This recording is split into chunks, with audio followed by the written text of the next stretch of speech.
Welcome to the Dark Zone, WCAK 1124 AM's presentation of Bigfoot, December 11, 2001, with the world Bigfoot expert Robert W. Morgan. And now your host, Art Bell. Welcome to Art Bell, Somewhere in Time. Tonight featuring Coast to Coast AM from December 11th, 2001. From the high desert and the great American Southwest. Good morning, good afternoon, good evening, whatever the case may be, in all 24 time zones covered now by this program. I'm Art Bell, and the program, of course, is Coast to Coast AM. Glad to have you. Well, I see that our president is planning to announce in several days that the U.S. is going to get out of the 1972 Anti-Ballistic Missile Treaty, which means to me we are going to be building anti-ballistic missiles. Now, it is required that we give Russia 6-month notice before packing it in. With this decision, the president takes the first step toward developing an anti-missile system that he says will protect the U.S. and its allies from missiles fired by rogue nations. Russia and the U.S. have warned Bush that withdrawing may trigger a nuclear arms race. Now, that's interesting, and I suppose if you put yourself in the shoes of the Russians or the Chinese, they don't necessarily have the technical capability to build an anti-missile system, but they do have nuclear weapons perched at the end of ballistic missiles. So there's a little bit of danger window here, because if you've got them, if you figure the U.S. is going to be able to successfully build a shield, then, of course, if you've got them, you better use them or you'll lose them. That certainly would be one mode of thinking if you put yourself in the enemy's, the potential opposition's shoes. He corrects himself. So, I don't know. Good idea, bad idea, what do you think? The Tora Bora area, U.S. B-52s are just bombing the hell out of Tora Bora. They believe that Al-Qaeda top dogs and maybe even Osama himself may be there.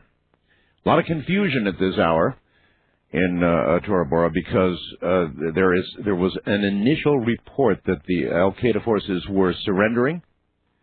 They had been given a deadline and they were surrendering, and now that report appears to be at this hour in question, so nobody knows for sure. But if they don't, of course, the B-52s will crank back up again. You'll probably see a bunch of bunker busters go off and all hell break loose. Otherwise, we'll just have to wait and see. Confusion always in situations of war. Senators who apparently have had the opportunity to review the videotaped presentation of Osama bin Laden whooping it up over the September 11th attacks, are saying when it is released, and they're thinking that it may be released very shortly, next day or two, it's going to convince all of us that he is the one who was responsible for those attacks. They find him grinning and marveling at the destruction and death of the 11th. We could see it perhaps as early as tomorrow. And in the first criminal indictment stemming from what happened September 11th, federal prosecutors today charged a French-Moroccan man who, get this, was in jail a month before the attacks with conspiring with Osama bin Laden to murder thousands in the suicide hijackings. It's a 30-page indictment. Federal agents seized computers in 27 cities today. They went a hacker hunting, and they found them. 27 U.S. cities where people are putting copyrighted software, Microsoft Windows and all that sort of thing, up on the Internet for all who would download it. Operation Buccaneer. You get the pirate connotation there, right? Operation Buccaneer was directed at 62 people in Australia, Finland, England, Norway, and right here in the good old U.S. of A. Federal Reserve cut the interest rate a quarter point today, and everybody went, Didn't impress anybody. The other news.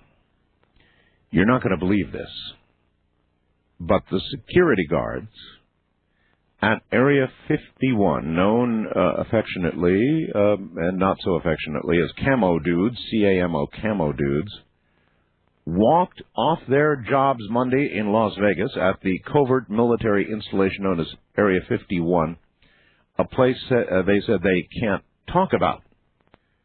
The union president, Vernon Hall, said, when asked about where he worked, as he and more than a dozen other striking security officers displayed on-strike signs on Haven Street near McCarran International Airport, quote, use your imagination. Where do I work? Use your imagination.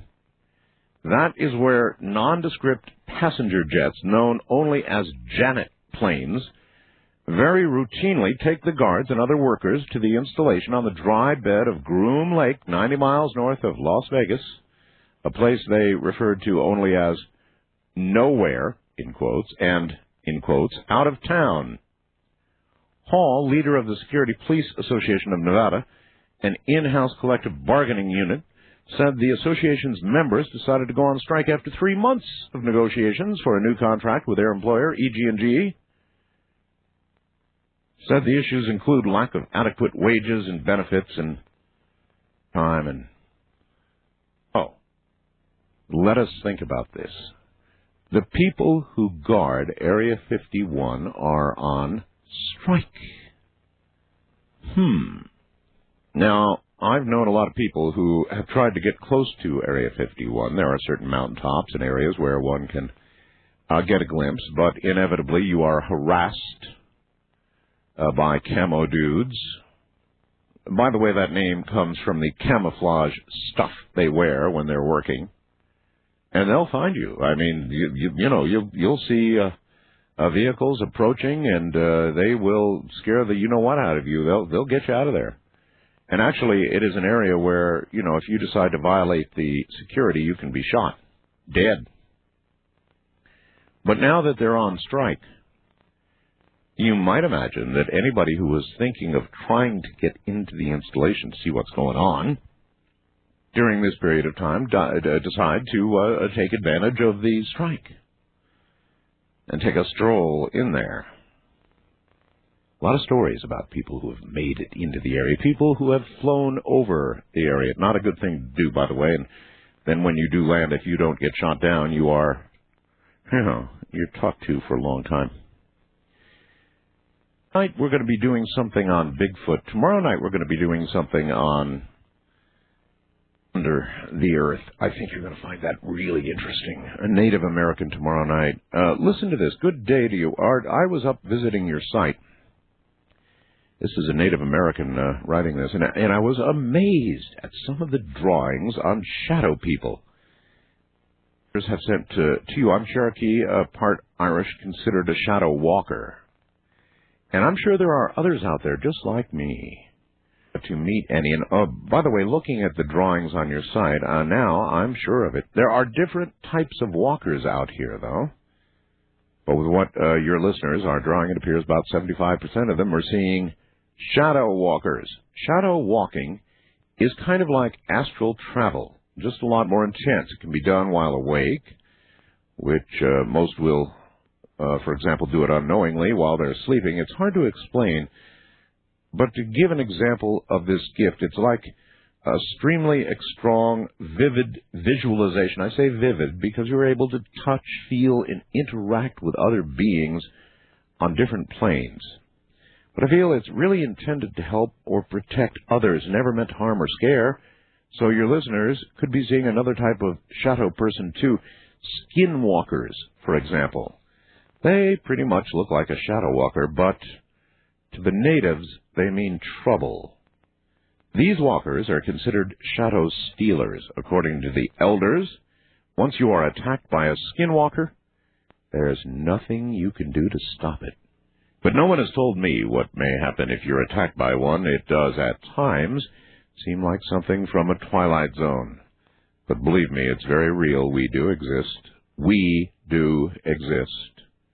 And there's a lot more to this story, but later. Namaste, Art. Signed, Shadow Bear. Thought that was pretty interesting. It would resonate with quite a few of you out there. As Steve writes, Steve, logically. And I've only listened to your show for about 30 minutes ever last night, though. For some reason, I tuned into your show by accident, talking about entity attacks by shadow people. And I'm a person, Art, who refuses to believe anything that sounds that crazy. I'm what you might refer to as a skeptic's skeptic, which is why I'm writing to you now. I think that I may have been experiencing something very similar to what your audience has recounted. My experience took place about 2 days ago.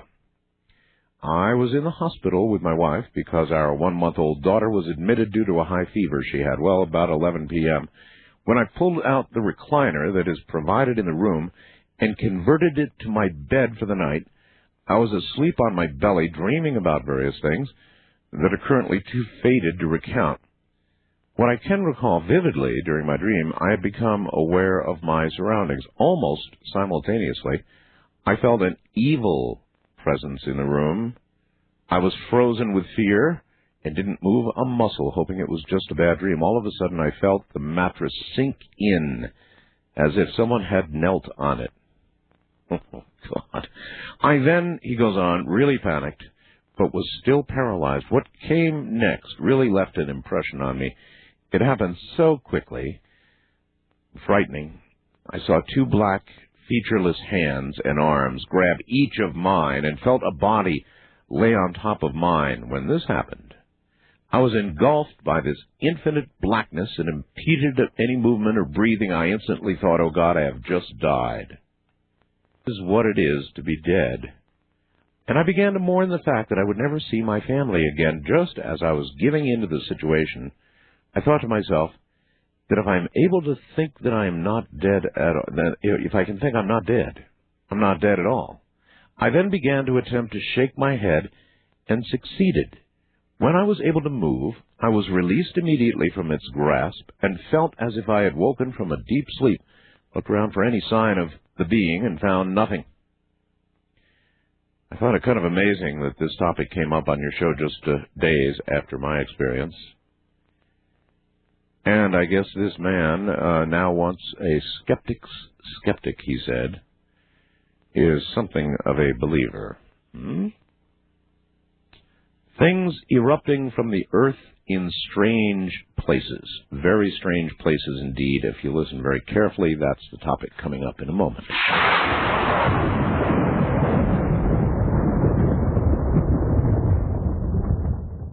You're listening to Art Bell, Somewhere in Time, tonight featuring Coast to Coast AM from December 11th, 2001.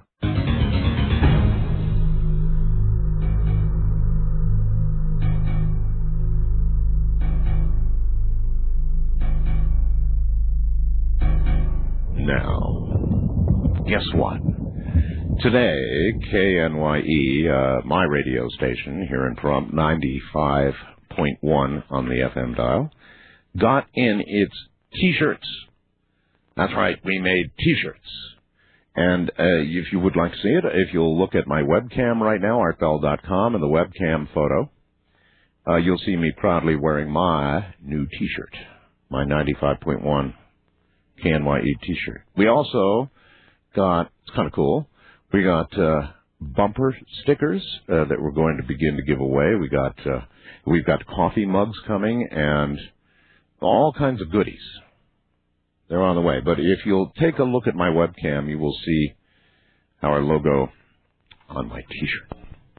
I love black T-shirts. I've always loved, and I hate white T-shirts.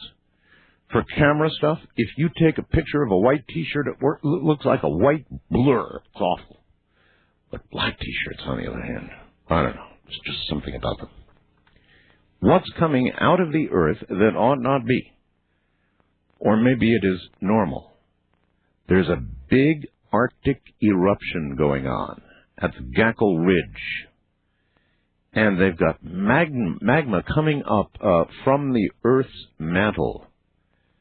It's said to be rather exciting to be the first scientist to observe a volcanic eruption in an ultra-slow-spreading mid-ocean ridge, an event in and of itself that rarely occurs. Even better is discovering that the USS Hawkbill, which is a submarine equipped with scientific mapping tools, just happened to have been passing by at the same time and recorded the whole event, while the scientists on board were completely unaware of the eruption.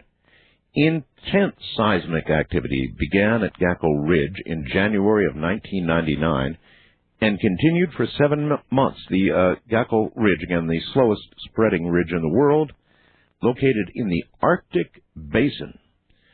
Initial reports suggest, such as the one published on February 15th in Nature, have sparked much interest in the area, culminating in the recent excursion of the U.S. Coast Guard icebreaker Healy. So they're really, really interested in what might be going on, or is going on beneath the frigid waters of the Arctic. The sub's up there. I've got a kind of an interesting story here about cell phones. You know, cell phones are not my favorite thing in the world.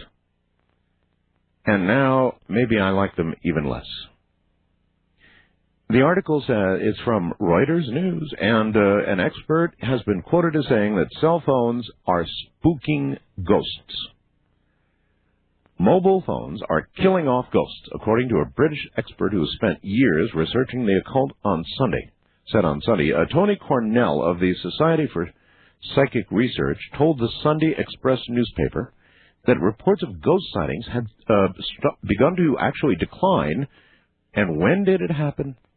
When mobile phones were introduced 15 years ago. So there is the possibility that microwaves at about that frequency affect ghostly entities. So, you know, suggesting this story might have something to it. If one of you out there, or many of you, are haunted by some sort of entity, you might want to have the cell phone near your bed. And if something begins to approach in the night, as we heard in that email I read a moment ago, you might just want to pop your cell phone on and, I don't know, call some kind of number, and perhaps the radiation will save you or scare away whatever it is. According to the newspaper, haunted tourist attractions in Britain could be in trouble because the ghosts are going because of cell phones. They could be under threat if the number of cell phones continues to grow from the present figure of 39 million. Apparently, paranormal events, which some scientists put down to unusual electrical activity, could be perhaps drowned out by the electronic noise produced by phone calls and text messages. Now, isn't that interesting? Paranormal events, which some scientists put down to unusual electrical activity, could be drowned out by the electronic noise produced by cell phones and or computers of varying sorts. So in other words, in one way, if you think about it, the more technical we become, the more technical society becomes, the less subject to paranormal events it may be. And maybe with all the electronics, we're just not listening for things from the other side. We're so consumed with things from this side all the time, right? Could be. Anyway, that's what the British experts think. We're scaring away the ghosts with cell phones. I'm Art Bell. This is Coast to Coast AM. In the nighttime. You're listening to Art Bell, Somewhere in Time. Tonight featuring Coast to Coast AM from December 11th, 2001.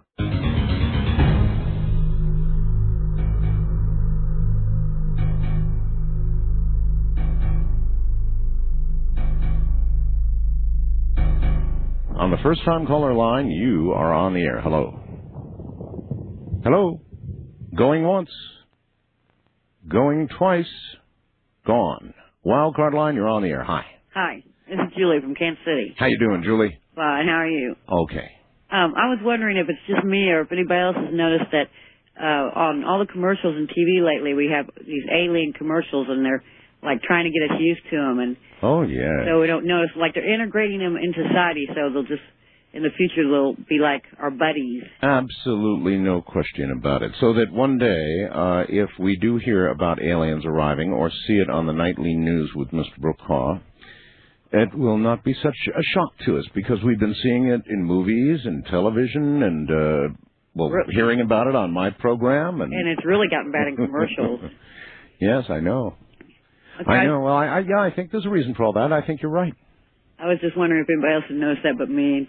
How long do you think it's going to take before that happens? 5, 10 years? You mean before we get an official visit? Or before we get officially that they're around us and we're not supposed to even notice them? Oh, well, that could be. They could be around us. There is a large group of people, there are many who believe that they are here now, that they are all among us right now. Now, I don't know if I'm one of those people. Well, I might be. And as far as when we will be first officially visited, I don't know. I really don't know. However, if you take the crop circles in Great Britain, the most recent ones, the face, the glyph, into consideration, then it might be getting pretty close, because it's gone from a sort of, with crop circles, a sort of, hey, guess what this is, folks, to more of a, here's what this is, folks. And I suppose the next step, obviously, from there would be some sort of presence or arrival. East of the Rockies, you're on the air. Top of the morning to you. Yes. Hey, I was wanting to ask you if anybody out there, any of the experts on Champ, Lake Champlain, if there's any kind of a pattern for him when he shows up in the summertime, because my family and I would like to go, just a camp, stay like at when who shows up, sir? Champ, the lake monster. Well, I'm not intimately familiar with Champ, so is there a schedule for Champ? It seems like in the summertime there's more sightings, and I was kind of curious this past summer if there was any kind of any of your listeners. Sir, I'm not even familiar with Champ. What does Champ look like? I believe have you ever heard of Caddy? He's off the West Coast. No. Ogopogo. Well, try and give me a visual of if I were to see Champ face to there's snout or whatever. There's two species they believe that they've seen. One looks like the classic Loch Ness monster type, and I believe a woman took a picture in 1976. Massey took a picture of it, and then the other one it's supposed to be a primitive whale. Then slightly reminiscent of a sea serpent, I guess. Sort of reminiscent vaguely of a serpent and a little bit of dinosaur thrown in, huh? Right. The American Indians and the individual that discovered Lake Champlain, explorers and stuff, it's been recorded all through history. But it seems to me that there's like a pattern when this thing shows up. But now, the lake is open to the ocean.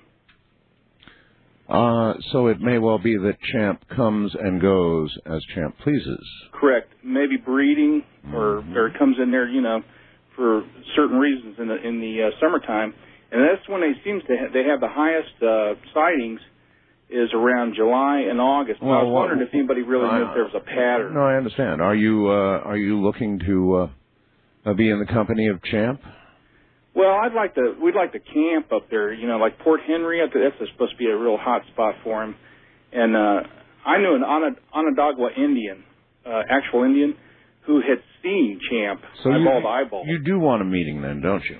I don't know if I want to meet him right up close. I just want to take a look at him at a distance, Well, one thing's for sure. If it's mating time, you don't want to get in the way of Mr. Champ and potential Mrs. Champ. That wouldn't be good. No, but I was just wondering if anybody out there, any experts this past summer, if there's been any... All right. Well, you've asked enough. They'll answer, I'm sure. Thank you very much for the call. Sure, those of you who know something about Champ and Lake Champlain would be able to answer that question. We are going to be talking about, I don't know, what is Bigfoot, you know? What is Bigfoot? Is Bigfoot a monster? Is Bigfoot a dimensional being? Is Bigfoot simply something that has been here all the time? Or much longer than we have and continues to exist in a sort of an interesting existence, one that is neither fully here nor fully there because of the nature of sightings and the fact that we don't have any bodies yet. West of the Rockies, you're on the air. Hello.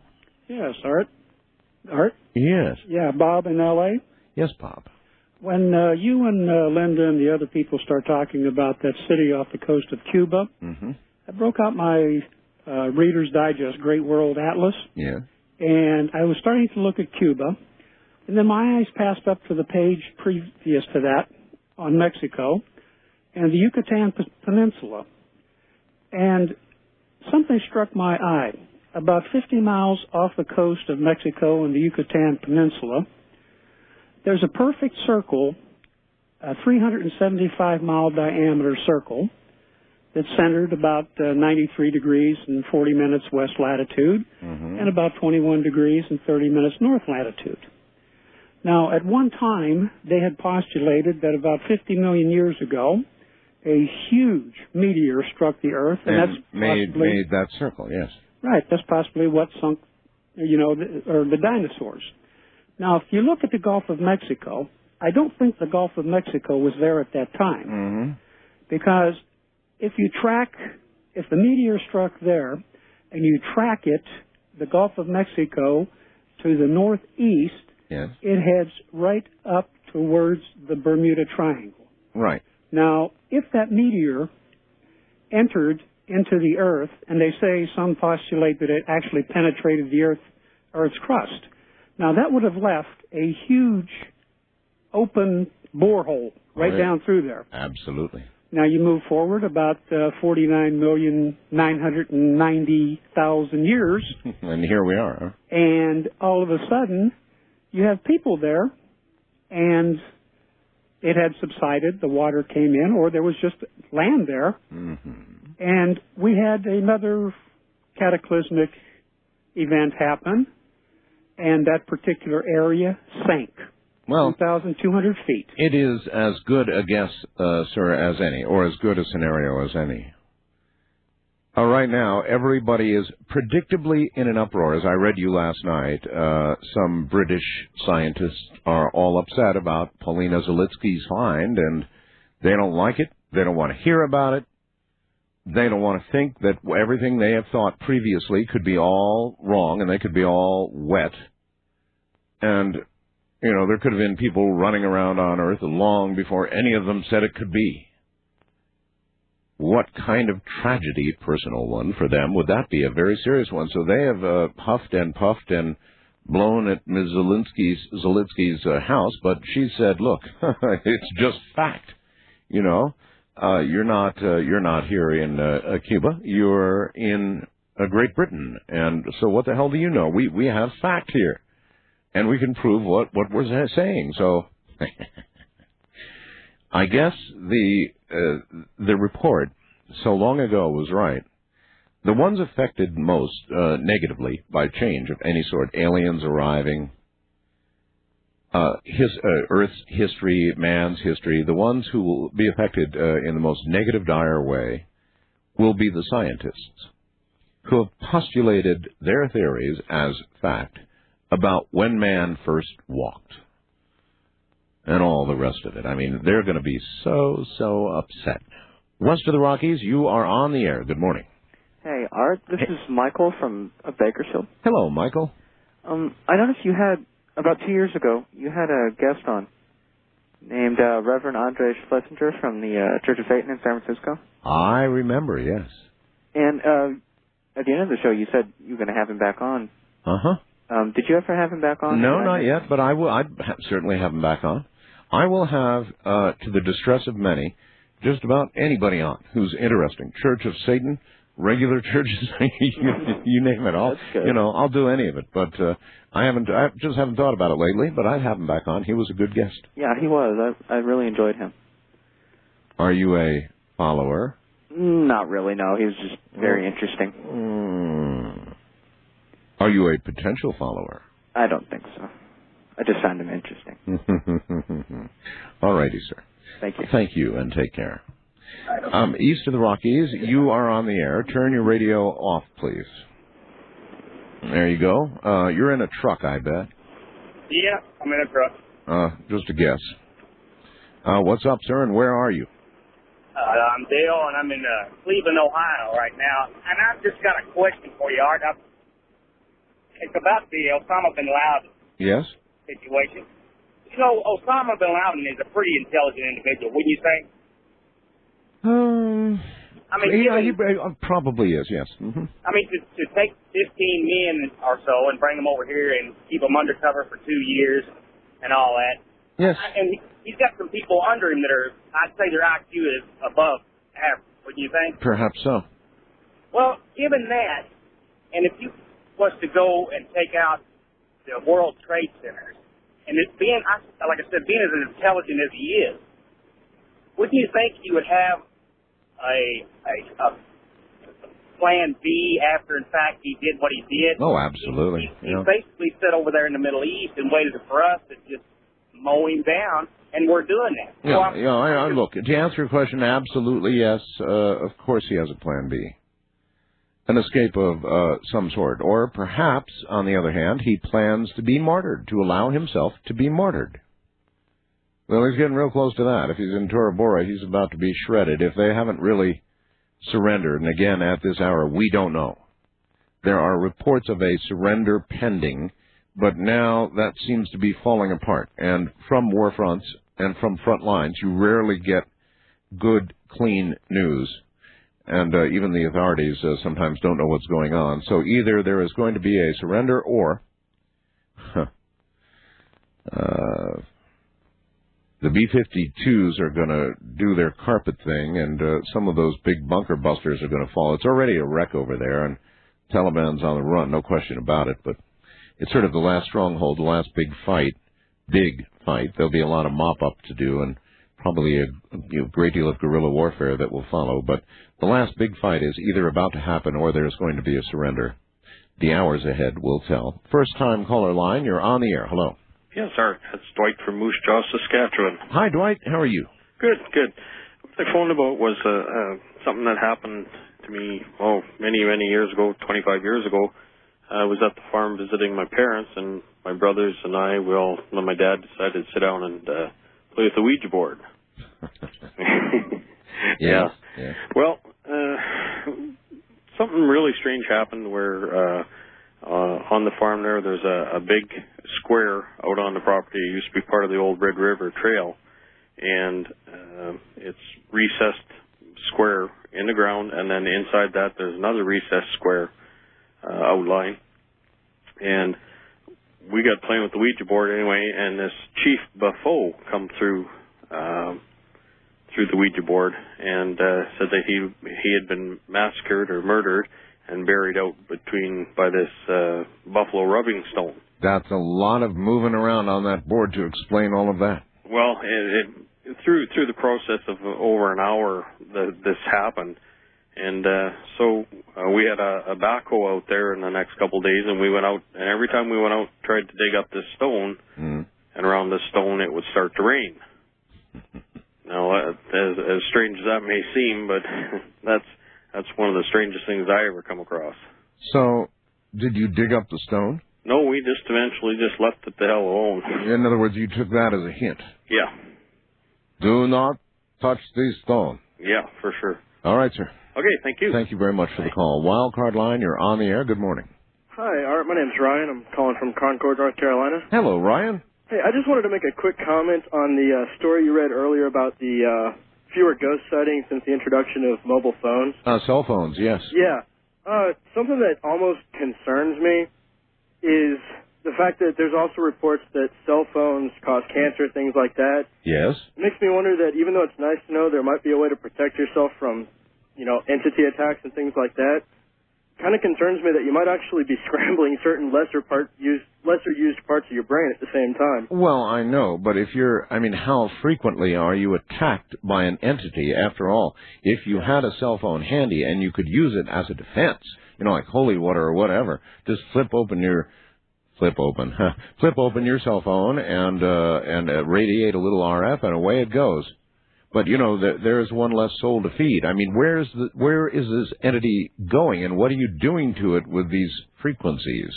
Well, my concern really would be is not so much that you're doing something to the entity, but that you're just making it impossible for any interaction, which would kind of... Yeah, but that's one conclusion. Another might be that you are somehow destroying an entity. Oh, yeah, that's definitely also a possibility. Well, cell phones had to be good for something. Thank you very much for the call, sir, and take care. I don't like them. And again, begging your indulgence, not this last caller, but the caller previous was on a cell phone. Now, I ask you, is the way that sounded, in your opinion, a step forward for technology and civilization, or is it a step backward? I maintain it is a step backward. And I wish these cell phone companies would get their act together and make it sound like real communication instead of something coming through, Rod Serling's chest. I'm so down on cell phones. But on the other hand, if they'll shoo away an attacking entity, then perhaps they have some good. East of the Rockies, you're on the air. Hello. Oh, yeah, Art. This is Tony. I'm in West Virginia. And on a cell phone, too, aren't you? Yeah, I am. All right. What's up? Yeah, I was thinking about that thing you were talking about with Mars and how it's supposed to be heating up. Yes, sir. Turn your radio off. Yes, Mars, they say, will heat up and the poles will melt. And they say this will occur because of the increased heat from the sun. And my nagging question is, well, then, how about third rock from the Earth? The sun, good old Earth here. How about us? If they're going to be affected that way, then what's it going to do to us? Well, the only thing I was thinking was maybe the reason it might heat Mars up more than the Earth is because they don't really have an atmosphere right now. Well, that's true, but I would think an atmosphere would absorb heating. After all, we absorb heat and radiation quite readily from the sun. Well, okay. Right? I was thinking it might not heat it up that much. It just might be enough to where it'll melt their caps, and then they'll have a little bit of atmosphere, and then it'll stop heating up. Well, maybe, or perhaps, as I said the other evening, there is another possibility, and that is that depending on the sun's cycle, or cycles within cycles, it may be that every now and then Mars becomes the habitable cool place to be with an atmosphere and water and all the rest of it. And then Earth becomes the not-so-cool in more ways than one place to be, and, frankly, not so habitable. And maybe it's a big race to see whether we can get transportation for most of us from here to there before it happens. Good morning. From the high desert, coming up, Robert W. Morgan. It's all about Bigfoot, folks, and I think I've got a couple of surprises for you toward the bottom of the hour. We'll see. Robert Morgan is a Bigfoot researcher, founder of the American Anthropological Research Foundation.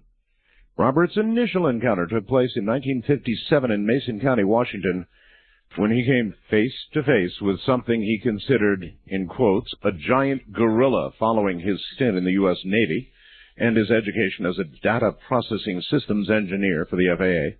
Robert launched a career both in filmmaking and the search for the truth behind the Bigfoot. He recruited a 17-member science advisory board that included many luminaries before organizing 6 of the most scientific expeditions ever formed in America. Backed by the National Wildlife Federation and other private parties, his 1974 expedition resulted in the classic film The Search for Bigfoot, and his inclusion in the record-setting Smithsonian series Monsters, Myth, or Mystery. His photographs have appeared in many publications, including Arthur C. Clarke's works, Parade Magazine, and multiple other works, has appeared on many TV and radio shows, including repeatedly here. In addition, several Native American dignitaries have assisted Robert. Robert Morgan, coming up.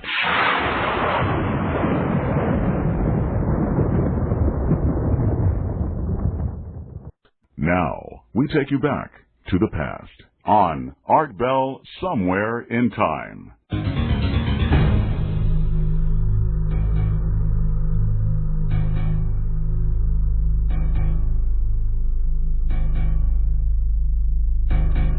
And now here is Robert Morgan. Robert, welcome to the program.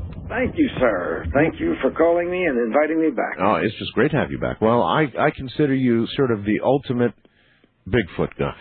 And I know there's a whole community of Bigfoot researchers out there. I might add, not all of whom love each other. That seems evident sometimes, and that's sad, isn't it? Yeah, I was going to ask you about that. Why is that? It's sort of seems like there's a lot of, I don't know, jealousy and infighting, just like in the UFO community, and maybe any community for that matter. Among those who speak to the issue, there's just a lot of infighting. How come? Well, this goes, at first, when I first encountered it, I thought that it was strictly an ego thing, and I thought that perhaps it was because some of the, I call them so-called researchers, were more into the research to gather limelight to themselves, to attract attention to themselves. A lot of them were from very small towns, and they were the big man on campus, so to speak.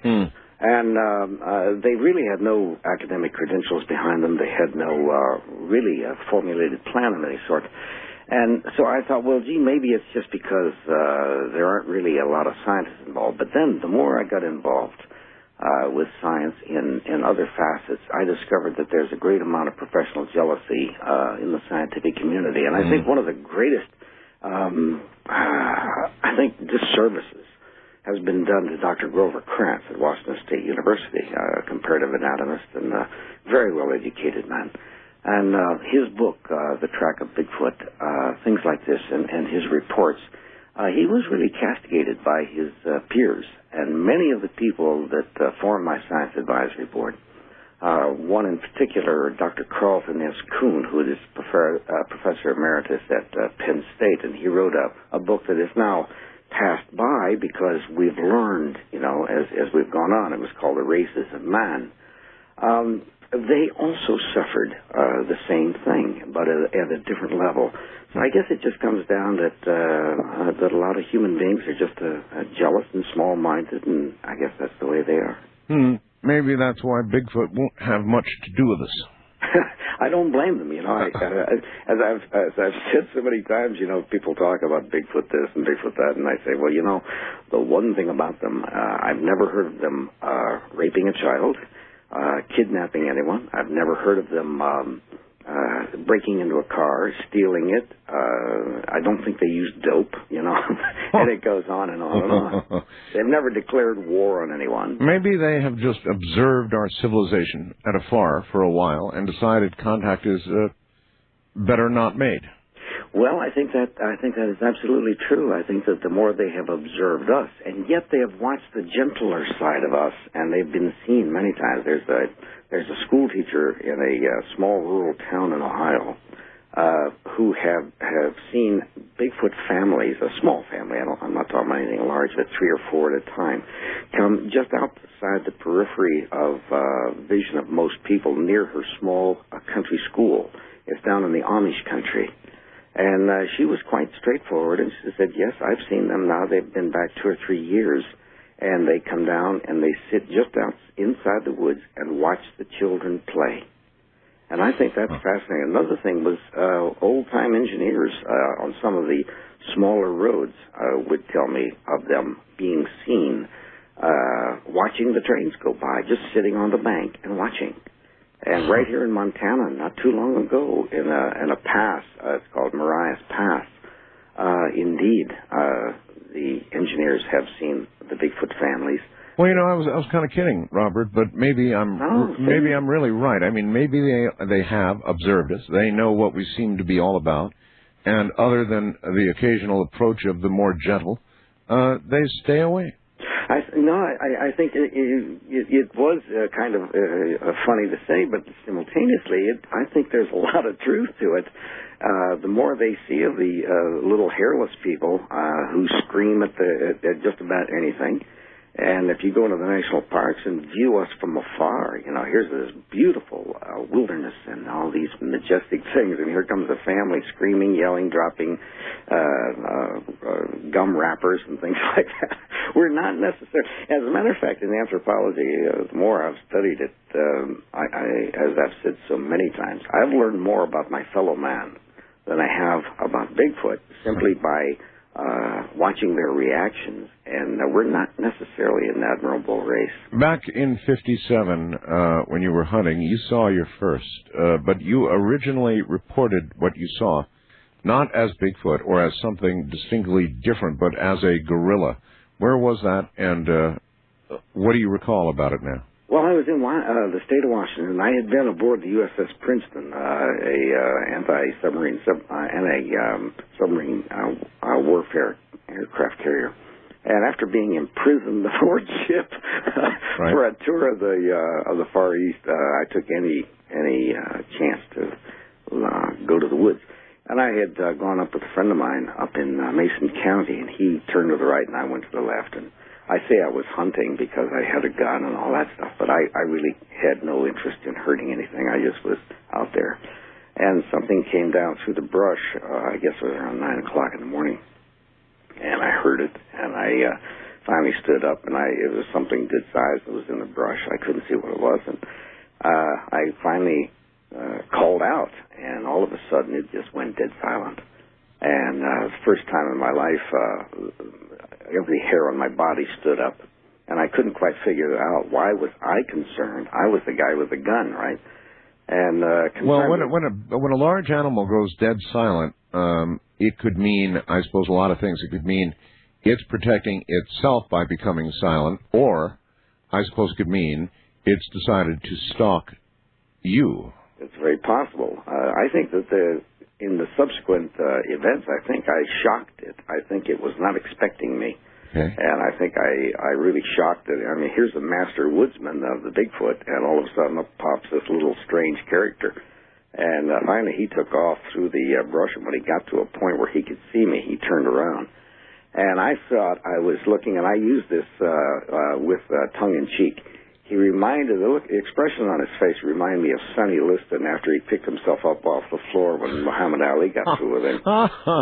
He was surprised and not very happy. Well, you've had years to dig up that analogy. That's pretty good, though. But he looked at me and I looked at him, and to this day, I've even tried hypnotherapy. I don't know who left first, but my money is on me. And when I got back to the car, my hunting partner showed up from the opposite direction, and he never would speak to me about what happened to him. All I knew is he showed up at the same time I did, and we got in the car and we left. And when we got down to the very first place, we got some breakfast, and I tried to report it. And this is standard operational procedure. I called the State Highway Patrol, and they said, I think you better call the sheriff. Really? Really? Yeah, so I called the sheriff, and they took down all the information. And the more I listened to their questions, the more I thought, now, wait a second, I have about 4 months to go before I'm going out of the Navy, right? Right. And I thought they were going to send somebody down with a little white coat. So I just exited stage left. And I'm sorry that I did, but... you can tell from the way people ask questions. You really can. There becomes a certain sort of tone in their voice, right? Oh, definitely. They were... Obviously, there was more than one person listening, you know. Well, of course. And I'm a dumb kid from Ohio. I was from Canton, a steel town. I had never heard of Bigfoot. I had no clue. And I kept telling them this, as if I was talking about it. I said, look, you got to understand, you have a gorilla loose up here. I saw it. There is no question. There's a gorilla loose. There's a circus been through here. Somebody lost their gorilla. Mm-hmm. Were you with another party up there, sir? To which I'm sure you'd say yes. Were you and your friend celebrating in the woods? I mean, that kind of question. I know. All sorts of things. And I thought, nah, this isn't worth it. So when I got back, I went on with the idea. In fact, I told some of my shipmates, I saw a gorilla up there. Yeah, right, So I figured I did what any other red-blooded American boy would do at a place that term like that. I shut up and went back, and it was a couple of years later. I was reading remember the old Argosy and True magazines? I do. Yes. Well, I loved those magazines. And I was reading that, and that's when I started reading about the Bigfoot from Northern California. And I thought, oh, my God, that's what I saw. And then when I heard people starting laughing and chuckling and making fun of it, I thought, no. So I did like a lot of people again. We all have these lists. One of these days I'm gonna, And the list went on and on. But that was part of my list. And finally one day I said, let's do it.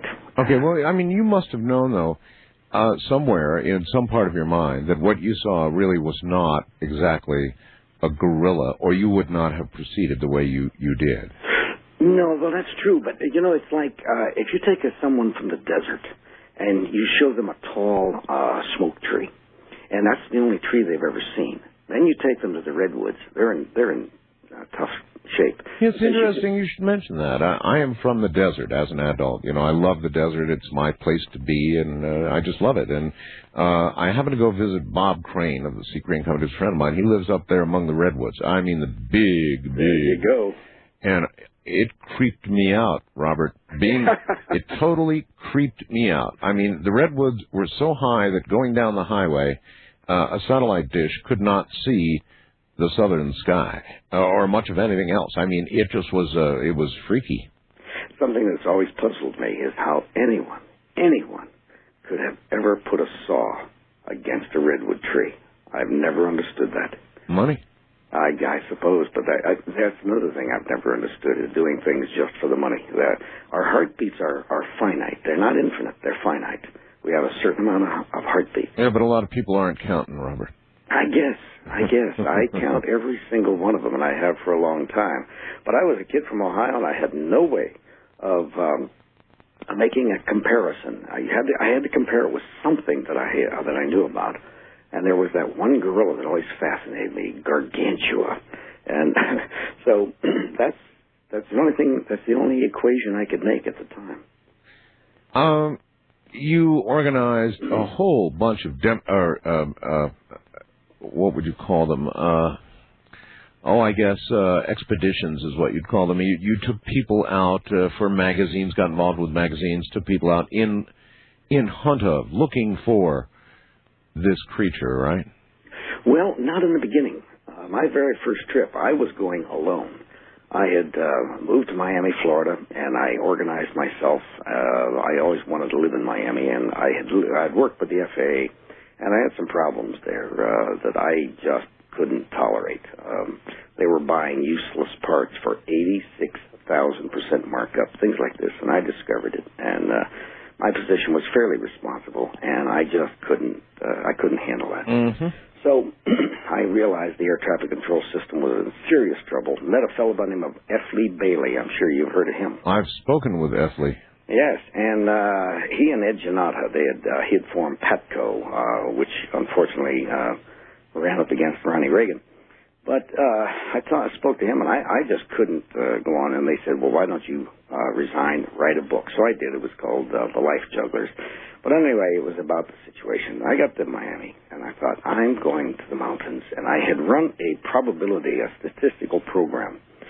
And I had chosen places in America, or in North America, actually, where the ecology had not necessarily changed, not essentially, and that the systems, the ecosystems could still support a life form such as that. Yeah, I guess you could sit down with a really good map and basically look at the totally isolated probable places.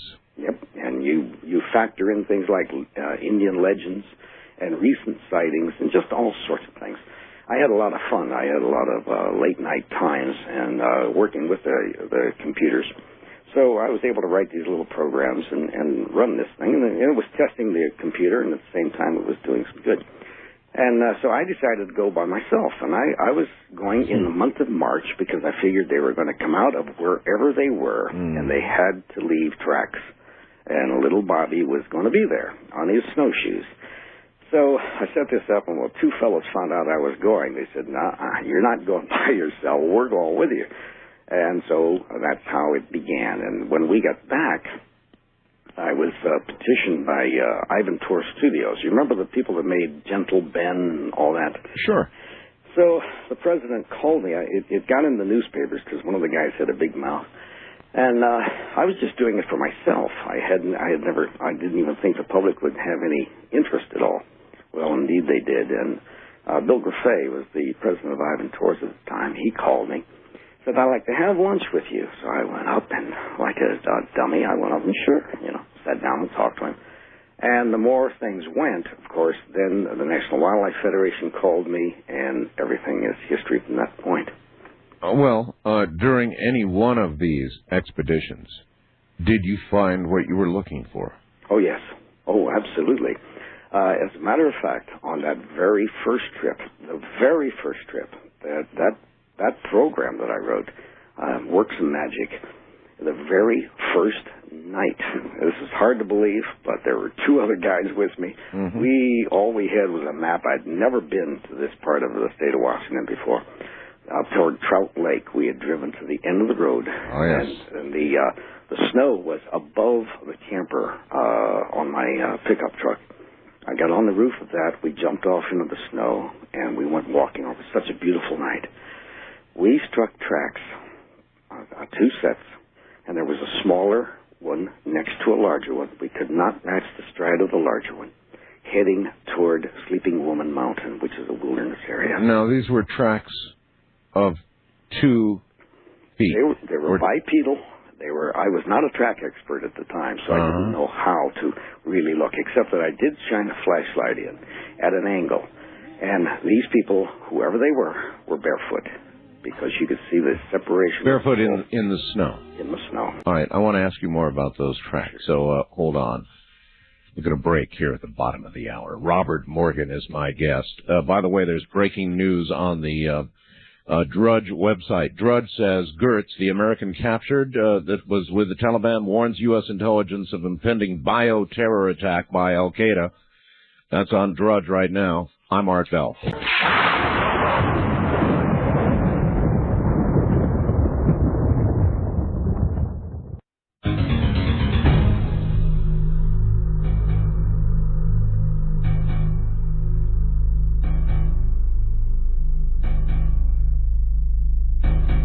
Into the night once again. Now, suppose I were to tell you that I've got a couple of police. I've got a friend, a very good friend, named Renee Barnett, who's a television segment producer. And she said, Art, there's something going on with Bigfoot in Oklahoma. And she gave me the names of a couple of police officers in Oklahoma who apparently saw something. Now, I don't know a whole lot about the story beyond that, but there were, I guess, reports of, rather than try and guess what it's all about, why don't I bring this officer on the air? He's going to talk to us. His name is Dan. We'll only call him Dan. He's a police officer in Oklahoma. Dan, you're on the air with Robert Morgan and Art Bell. Welcome to the program. Hey, thanks, guys. Nice to meet you, Robert. My pleasure, Dan. How are you? Great. What's the story here, Dan? Can you even tell us what part of Oklahoma you're in? Northeastern Oklahoma. Northeastern, all right. Around the Tulsa area. So how did this begin? Me and my neighbor, he works for the major newspaper in town, and me and him went four-wheeling, and we went up to the northeastern part of the state, went quite a ways back off the road, traveled along the river. We followed the river for quite a ways, real rugged country, just four-wheel drive country. Sure. it was just about dark at the beginning of the year, around February, just almost getting dark. Come over a little hill and have a straight shot through the woods. You know, the trail just keeps going straight. And approximately 50 feet in front of us, something steps off from the river side of the road, which is the right side. There was tall grass, real tall grass. I want to call it like cane. Mm-hmm. Stepped out of the cane and crossed the road, did kind of like the Patterson video, you know, where he turns his whole upper torso, stopped, looked at us, and then kept on trucking right in the woods. How good a look did you get? We were approximately 50 feet away. We got a pretty good look. It was reddish-brown hair, long reddish-brown hair. I didn't see any facial features that I can recall. When you know, it had that swinging arm walk. Walking on bipedal. Yeah, 2 feet. Yeah, walking on 2 feet. Approximately, I'm going to guess around 7.5, 8 feet tall. Oh my. Yeah, it was big. Walked right across the road and went into the woods, and then we watched exactly where it went to, and it stopped behind some big trees. And like I said at the beginning of the year, so all the foliage was still off the trees, so you could see quite a ways back in the woods. Were you tempted to go after it? Not at all. Not at all. We pulled up to, we stopped the Jeep in the same location where where we had saw it cross the road. Right. And we got out, and we still had a visual on where it had stopped. I got out of the Jeep, picked up a fairly good-sized log, and I heaved it, and nearly hitting the tree that I threw it, that it was hiding behind, and it didn't budge. It stayed there. After that happened, after it didn't move, we both decided that it was best just to get in the Jeep and go ahead and get out of there, because you know, we neither one of us were sure what we had just seen. Mm-hmm. It was total silence all the way out of the woods. We didn't talk about it all the way out of the woods. We were pretty much in shock of what we just saw. I understand. And then apparently, once again, you saw something. Yeah, approximately about 6 weeks later, I returned with a fellow officer, good friend of mine. We were camping. We got there early that day. Now, this would be Jeff, right? That would be Jeff. Okay. And we got there early that day, and we were going to meet up with 2 other people that were going to bring Jeeps, and we were going to go four-wheeling. Got there early, started cooking, started campfire. I was chopping wood, and Jeff was shooting a new gun that he had just purchased, and there's big hills out here, real steep hills. You can't hardly even walk up on them. I started hearing something coming down the hill. I got like rocks kind of rolling down the hill, branches breaking and stuff. I could hear stuff moving around behind me, and I turn around and I look, and you know, same time of year, no foliage on the trees. You could see through the woods. It didn't see anything, and so a few minutes later, I hear the noise again, and every time I hear it, it's coming closer. It's approaching. I asked Jeff. He stopped shooting his gun, and I asked him. I said, "Are you hearing that?" And he didn't tune into it right away. And as it got real close to us, there was a big mound of dirt just behind my back. It was a big mound of dirt, and that's where I was hearing all the noises from. Which the mound of dirt is at the bottom of the hill, and it's approximately about 12 feet tall and about 20 feet long. Mound of dirt. And when it got to that point, Jeff started, he began to hear it moving around behind us, and it was fairly close to us. And it sounded like something was crawling on its belly, and it only moved when we were talking or making noise. And if we stopped making any type of noise, it would not move. But if I started to talk again, you could hear it moving around. I mean, really? Just very softly moving around. At that time, we both decided to reload the guns, grab the guns, and good idea, and grab the flashlights, and we walked we kind of stealthily walked to the end of this mound of dirt, which was probably about 20 feet long, and we walked down a little gravel road, and when we got positioned to the end of the mound of dirt, we both turned on our flashlights, and here's this creature, and it's like either laying flat on its belly or like low kneeling. You know, it's very, very crouched down, very low. Right. And when we turn the flashlights on, this thing begins to stand up, and it's big, it's hairy, and it's fairly huge. Were you able to see any detail? The long reddish brown hair, again, you know, the basically what I described earlier. As tall as 6 or 8 feet? I'd say 7 to 8. 7 to 8 feet. All right, really big. Really big, and we're talking less than a distance of 20 feet. Yeah, you were really close. Right up on top of it. Uh-huh. It came down the hill and literally came all the way down the hill and approached us. You know, basically was watching us. I think it was just watching us. Just watching. And could you see any facial features at all? Not that I can remember. I don't know if it's shock or what it is, but I cannot remember a facial features. What about sounds or smells? I don't remember any smells that night. Excuse me, did it have anything in its hand at all? I didn't even notice. If it did, I didn't know. I didn't see it. So you were just plain in shock. Yeah, basically, yeah. And as it started to stand up, Jeff turned. Jeff was in front of me. He turned and he went right past me. And he was heading back for the truck. And I grabbed him by the back of his shirt collar, and I walked backwards with my gun pointed at it the whole time. You both had guns. Yeah, you were never tempted to let loose? No. At one point in time, before we had approached it, when we had both began to hear the noises, when Jeff tuned into it, and there was a lot of rustling around when we were making noise. When I started to hear it and Jeff started to hear it, I shot a few rounds over the top of that mound of dirt before we walked back there. It is, to me, remarkable. You said that Jeff was firing his gun. As this thing began to approach, now, you would think that the sound of gunfire would absolutely repel anything like this, but obviously either that or it was interested in the gunfire. Right.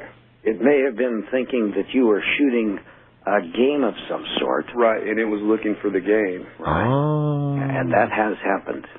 Oh, has it really? You mean Bigfoot will steal your kill? Yes, this has happened in the state of Washington. While I was in Cougar, Washington, a very similar incident happened to a Marine that was on leave, and he shot an elk. And the Bigfoot took it? A large male came down, and he cut loose on the Bigfoot and hit it. But the Bigfoot was coming in for the elk.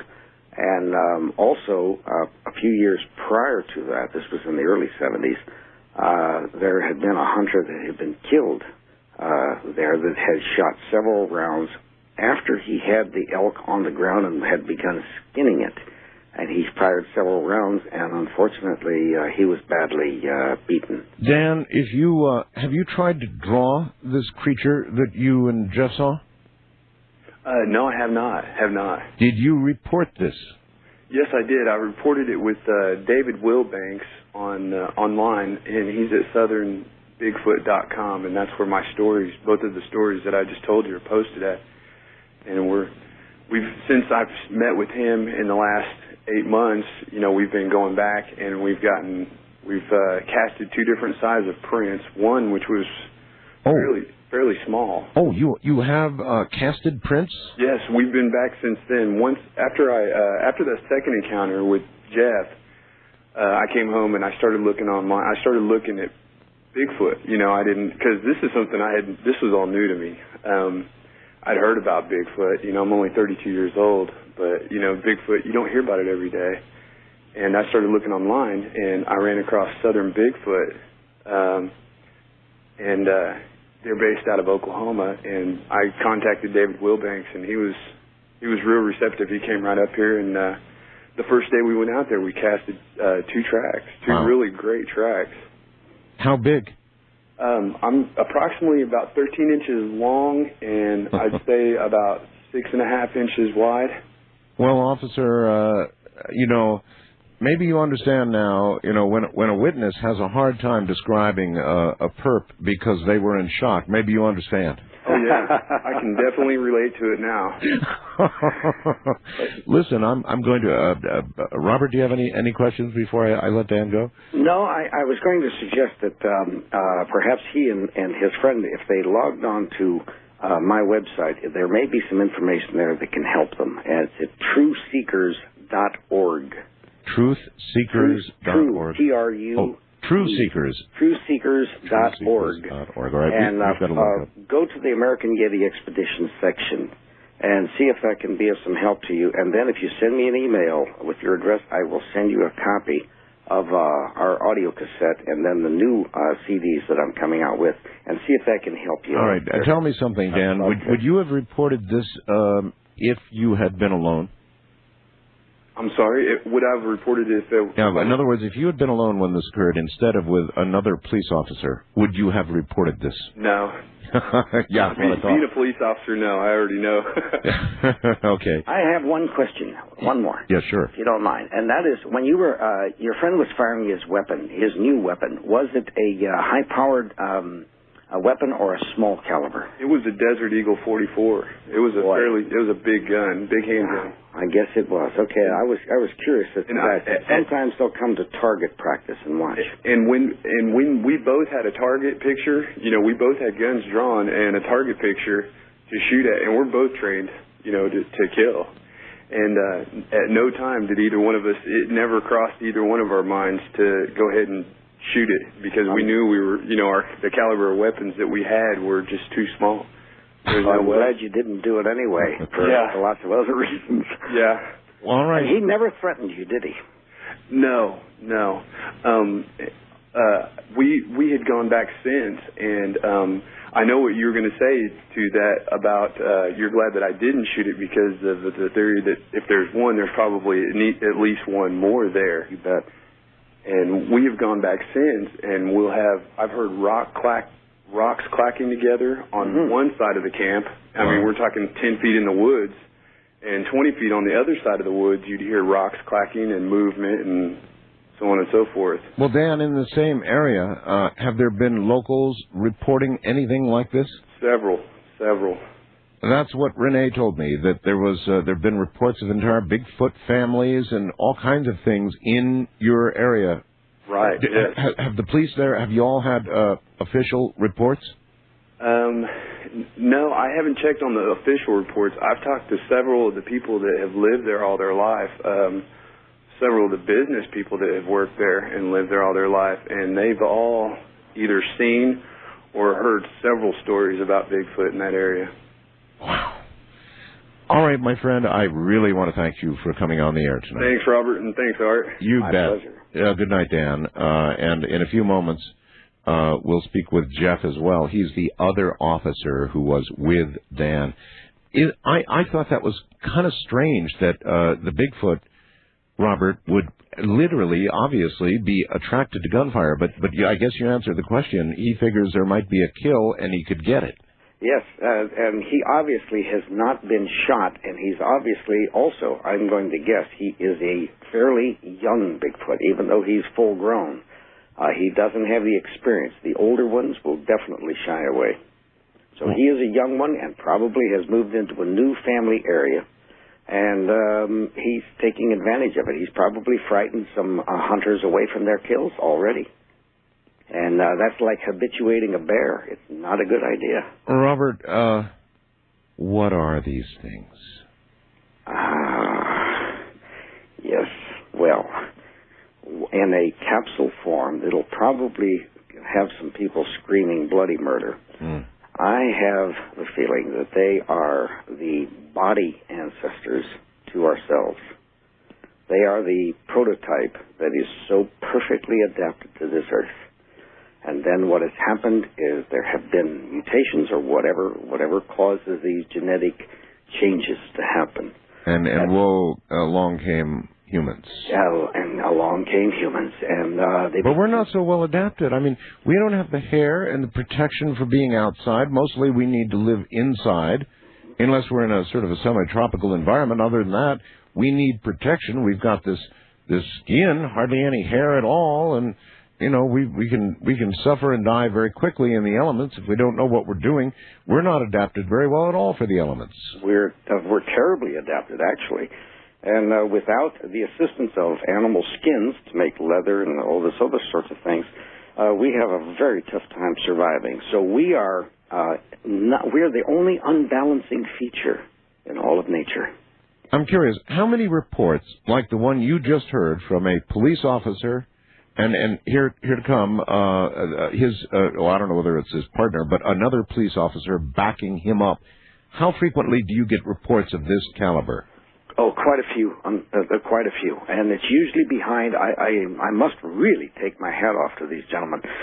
Most police officers speak among themselves, but they never go public because there's a possibility they could lose their jobs if they have the wrong kind of people around them. In Ohio, for instance, someplace I'm very familiar, they had quite a few sightings, and I questioned that myself when I went down to the sheriff's department. Right. And so happened my cousin was a sheriff officer, and some of their most senior officers took me into one of those questioning rooms, closed the door, and then told me what they themselves had seen. But they had been given an order by the sheriff in this county that if they discussed it, they would lose their jobs. Yeah, well, because they can't protect you. They're afraid, and there's religious problems there. Just like there is all across society. It is so sad, and why we can't face the truth, but it's not in the index of a lot of our books. I just want to understand the truth about what these things are. Hold on, Robert. We're at the top of the hour. My guest is Robert Morgan. He's perhaps one of the world's greatest Bigfoot experts. And in a moment, you'll hear from yet another police officer, the telephone lines allowing, who also witnessed and backs up the story of Dan. From the high desert, I'm Art Bell. From December 11th, 2001. Robert Morgan is my guest, and because the officer I have on the line right now is actually on patrol, I suspect in his patrol car right now, we're going to hold the break for a moment, and with Robert Morgan, go directly back to Oklahoma to a patrol car and an officer named Jeff. Jeff, are you there? Wait a minute. Let's punch the button. Jeff, are you there? Yes. How are you doing this morning, Art? Hi, Jeff. You're in the same police department as Dan? Actually, he works for one just to the east of me. Okay, so you're adjacent towns. Yes. But you know each other quite well. Yeah, we actually used to work for the same department back in 94. Oh, okay. All right. Were you ever partners? Yes, we were, actually. Oh, you were? Yes. All right. Well, I'm sure you got to hear Dan's story. I sure would like to get your take and obviously just reinforce what he said. Right. So I guess I'll start with, we had went to the woods. We were pretty far off the main road. We'd, like you said, we went down along the river, and we found us a place that we were going to camp at that evening, and had started to set up camp. And I had bought a new pistol the week before and had brought it along. I was going to test fire it and try and get used to it. I guess I fired probably about 20 rounds or so, and Dan had kept on asking me if I'd heard some rustling or something up on this hill. And I hadn't heard it. I'd been shooting, and once he'd pointed it out, I still didn't, it didn't come to me as far as I could hear it. Well, your hearing was probably impaired. Right. And that 44 Magnum is pretty loud. Yeah. But we'd decided to cook a little bit of dinner. It was just before dusk, and we turned the radio on the truck, and we're sitting back and we're eating, and it was starting to get dark, and Dan had pointed it out again to me, and that time I'd heard it, and it was just like a quiet rustling in the leaves, probably I'd say no more than 50 yards over the edge of this berm, and it seemed like it was getting closer. And once it got, I would say, probably 20 yards away from us, it actually seemed like it was starting to circle us. Oh. First it was going to the left, and then it started coming back to the right. And we're talking a pretty extended period of time because it was dark by the time it started coming back to the right. I would say probably 30 to 45 minutes that we had turned the radio off and were listening. And in that time is when Dan had fired, 5 or 6 rounds over this hill. We're thinking if it's, an animal out there, it's going to run away and it's not going to bother us. But if it's somebody out there messing with us, they're going to say, hey, I'm over here, don't shoot. Right, sure. And nothing. It didn't run away. And there was nobody out there, saying, hey, there's somebody out here, don't be shooting. And I'll be quite honest with you, I was starting to get a little anxious. Mm-hmm. Well, Dan told us about the confrontation. In other words, that you got around there with flashlights. Right.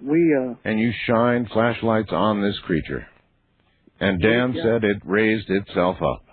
And was probably, he said, about 8 feet tall. You concur with that? At least 8 feet tall. He didn't really get much of a look at the face because he admitted he was in shock. And I can imagine you may well have been too. Did you get any sort of look at its face? At the face, no. No, I didn't. In fact, the first thing that crossed my mind when I saw it was, it's time to get out of here. Yeah. And I was headed to the truck, and I was leaving with whether Dan was coming with me or not. Oh, really? Yeah. Did you mention that to Dan? Actually, when he grabbed a hold of my shirt, I figured he had the idea because I told him, I'm going with the truck and we're getting out of here. You did say we. Yeah. Good. All right. So then you really concur with everything he said. Is there anything he said you can add to? Other than, it really did seem like it was maybe crawling on all fours. When I first saw it, it was as if it was standing up and like it was on its knees. And even when it was on its knees, it appeared to be at least 5.5 to 6 feet tall.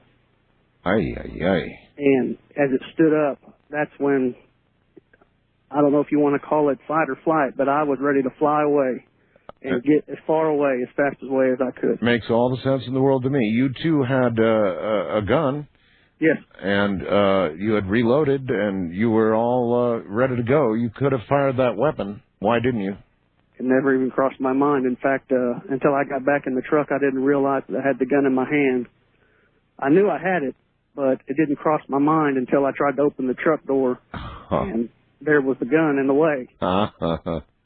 Very, very interesting. So, in other words, you totally back up Dan's story all the way. Yes. Jeff, one last question. How have your fellow officers reacted to what the two of you have said? I think I might have told one other officer that I work with about it, my partner that works with me now on midnights. But I didn't tell my wife about it for over a month after it happened. And other than her and my partner now, I've told my dad and my uncle, and that was only a month ago. I haven't talked to anybody about it. You think you saw Bigfoot? I know I did. Robert, any questions for Jeff? Oh, I see what happened. All right, we've lost Robert. All right, well, listen, Jeff. Okay. Thank you. I can't thank you enough for coming on the air. Very brave of you to come on the air. Thank you so much. Art, it's been a pleasure. Thank you very much. Good night. And I'm going to have to get Robert back. All right, so there you have it. You have two police officers corroborating each other's stories who do not think but know they saw Bigfoot. Robert Morgan is an expert on all of this. He'll be back shortly.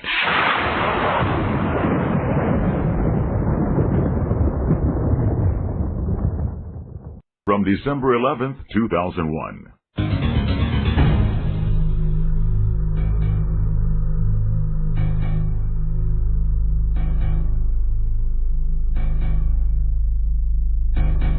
All right, we are going to now try and get Robert Morgan back on the line again. I have no idea what happened. Sometimes those things do occur. Right in the middle of an interview, you just get knocked off. And I don't know how that can happen, because actually We've got a system that prevents that locks a guest in. Calling. Okay. Let's see if we get through.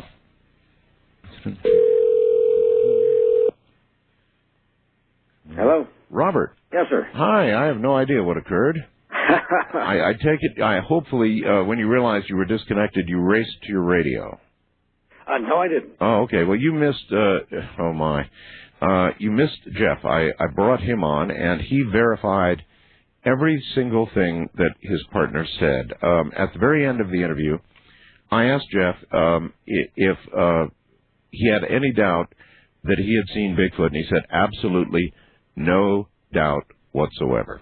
Wonderful. So there are two police officers corroborating each other's reports from Oklahoma. What do you know about Oklahoma and Bigfoot? Is that an area where it's seen? Yes, it is. As a matter of fact, I attended the FAA Academy there in Oklahoma City. In fact, my daughter was born there in Oklahoma City, so I spent quite a bit of time, and I had a horse, and I was able to get out quite a bit in the distances. And there's no question that Bigfoot, especially, you look down towards the Ouachita Mountains, which goes down toward Arkansas. And I was in the Navy with a Pawnee and Kiowa combination, and I went over to the reservations, and they had no question in their minds that the Bigfoot existed there, have for centuries. So there's no question. These gentlemen, from what I heard on the first interview, the gentleman is very sincere. I think he's saying something quite accurate. Well, it is interesting that two police officers are willing to come forward on a subject of this sort. For the reasons that you laid down a little while ago with reference to Ohio. But I guess, departments differ wildly, and in some of them, I guess you're allowed to say what you saw. Yeah, well, remember that UFO sighting where those officers chased that UFO almost over to the Pennsylvania line? Yes, as a matter of fact, we're going to repeat that show. So many people have requested it. We're going to repeat that just around Christmas. Yeah, and I think some of them, didn't they lose their jobs, I believe? Some did, yes. Yeah, so the times are changing. Thank God, times are changing. But you've still got to think really hard before you report. When you and I were last speaking before the interviews, you were talking about some tracks. You remember? Yes. You were talking about some tracks, so pick up on that very quickly. You're talking about out in Trout Lake, yes. Yeah. Mm-hmm. Well, we had tracked a short distance, but none of us could believe that we were that fortunate, or that my program was that. We just could not believe it. So we went back to the truck and went on with our trek. And I think it was the second night in. We were quite a ways up. We had stopped the truck, and we were now on snowshoes and hauling a sled behind us. And we were getting definitely into the wilderness, and there were no tracks around us. It was just us. And we had camped next to a stream that was starting to flow. It was starting to break up. And in the middle of the night, we heard this snuffling, snorting sound. It sounded like a horse trying to sniff the air. Right. And each one of us looked at the other, and we were awakened. And I said, "You go check it out." And I said, "No, you go. It was your idea." So none of us checked it out. And the next morning, we went up over the top of this little ridge, and there was nothing there. There was just a small snowbank, and there was nothing there but this stream. So naturally, we thought we heard this. Well, collectively, the three of us must have been dreaming.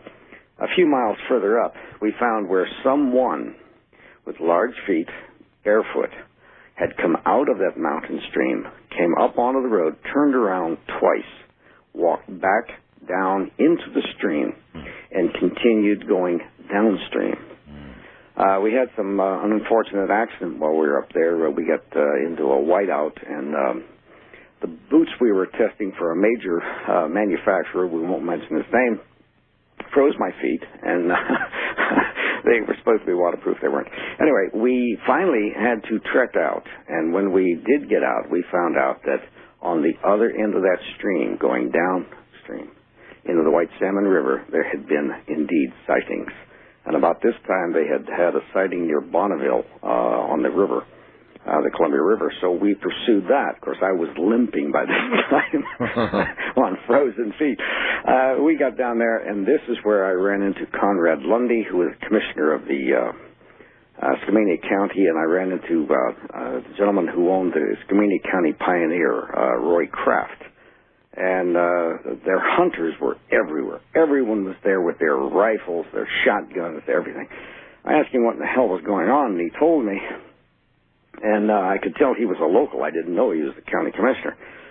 And he said, I suppose you're here to kill it too. And I said, absolutely not. And I went off on him. Mm-hmm. And being, of course, a very shy individual that I am. And I said, he said, well, it's not against the law. I said, well, it sure as hell should be. And he said, well, I'm the county commissioner. I said, well, don't stand there. Do something. You know, somebody's going to get shot up here, and it's going to be more than the Bigfoot. Oh, yeah. So he took me down and introduced me to a gentleman by the Roy Kraft, and I wish you had met him, Art. This guy was the quintessential editor to a small newspaper. He had the cigarette ash that was longer than the cigarette. He had the celluloid, everything. You sound like the Roy Schneider of Jaws, you know. Remember Roy Schneider out there? Oh, yeah. Somebody's going to get killed, and all those rednecks piling into the boats and going out there, and sure enough. Bingo. Exactly. Well, Roy sponsored the ordinance. It became the first law passed in America. And it was with me jumping up and down on Conrad Lundy, and Roy sponsored it, and it became the first ordinance that was passed in America. What was interesting about Roy Kraft is after I got to know him, I said, what are you doing in Stevenson, Washington? Turns out this fellow had been a PR agent, and one of his, he said, one of his clients had been murdered in Hollywood. His client was Marilyn Monroe. Oh, my. Yes, he was the press agent for Marilyn Monroe, and when she was murdered, he had had enough. He said he couldn't. And he continually said she was. He didn't say she died. He said he didn't say she was overdosed. He maintained she was murdered, and he wanted nothing further to do with it. So this is an interesting thing about Bigfoot, you know. I've run into more wonderfully interesting people, and he was one of them. But that's how that first law started. And then, of course, there's that pinball effect. Are you really sure about this? In other words, we've talked about this before. There are many who say that one Bigfoot should be killed. One should be killed so that we can autopsy it, so we can learn about it, so that we can understand what we're sharing this planet with. We can understand about what these creatures are and all the rest of it. I mean, so much knowledge that could come from one body. How do you argue against that? Well, you know, it's intellectually, I began exactly that same way. That's exactly how I felt in the very beginning. But there was something about seeing these people out there, my gun's bigger than yours, etc. I saw no glory in that. Yeah. And the more I came to know the Bigfoot people, the more I realized, on the average, of course, they're just like us. There's good, there's bad, there's some that have had some rotten experiences with the little hairless people. And then when I got to know the American Indians, and I really dug into my own past. I'm Apache and German mix. And the more I dug into it, the more I realized, how do we become so arrogant that in order for something to be protected, in order for something to be accepted, we have to kill it in order to dissect it. And isn't there something, the other half of this term, that we grandly put on ourselves? Well, because that's linear science, and that's linear law. In other words, science is not prepared to believe such a thing even exists until they can personally examine it. Yeah. And those who generally write laws are not prepared to write one to protect a creature that is, in their opinion, myth. Mm-hmm. It's a conundrum. It's a very difficult thing. But what are we going to do if we do shoot one? Because we must convince ourselves it exists so that we can protect it. It's doing fine. It doesn't need protection.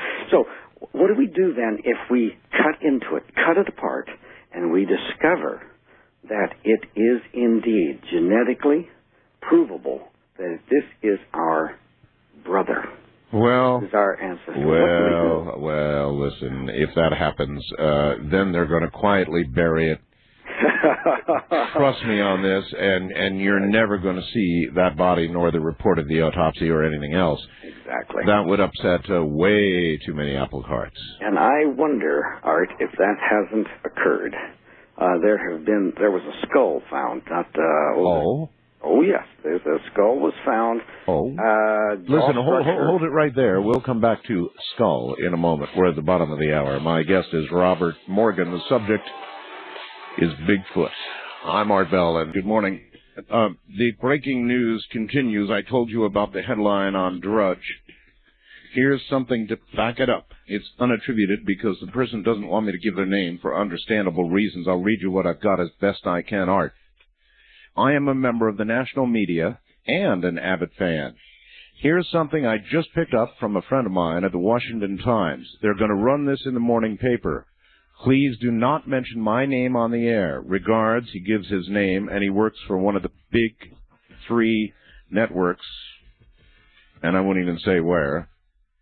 Washington, D.C. An American Taliban fighter held captive by Marines in Afghanistan apparently has told American officials that al-Qaeda's next attack on the United States will take place in days and involve biological weapons. U.S. intelligence officials told the Washington Times.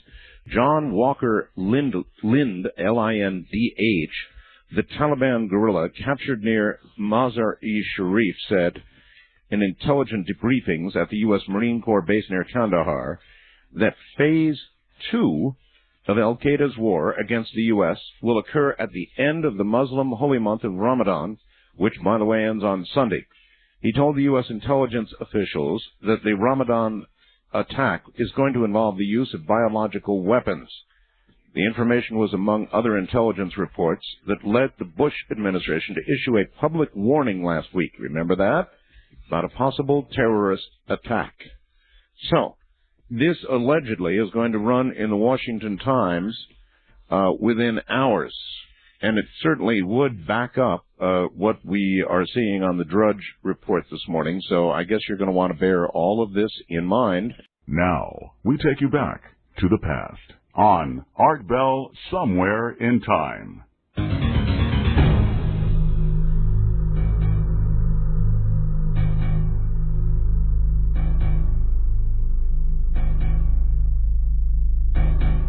Tomorrow night here, we're going to have a Native American named Red Elk. He is a self-described half-breed Native American from the Blackfeet and Shoshone nations, member of the Hyuka Native American Lost Boys, which he is one of 12 inner Hyuka. Was one of the last 9 members of the Red Web Society who are working to bring understanding to Earth. He is the official keeper of the tunnels, official keeper of the pyramids, temporary caretaker of the Flying Dragon Drum, very sacred drum on the Hopi Nation, the altar carrier of the nations, and he is going to tell us about a world underground that is going to blow your mind. Red Elk tomorrow night on What's Below Our Feet. Now back to Robert Morgan. And, Robert, I should tell the audience, and I want to make this very clear, I have a recording of Bigfoot, as you know, or is what is said to be Bigfoot. This recording I obtained from Linda Moulton Howe, who played it with the permission of those who made the recording. That is where I got the recording. You know something about the provenance of this recording, don't you? I'm not sure. I'd have to hear it to know. Oh, you want to hear it? Okay, here it is.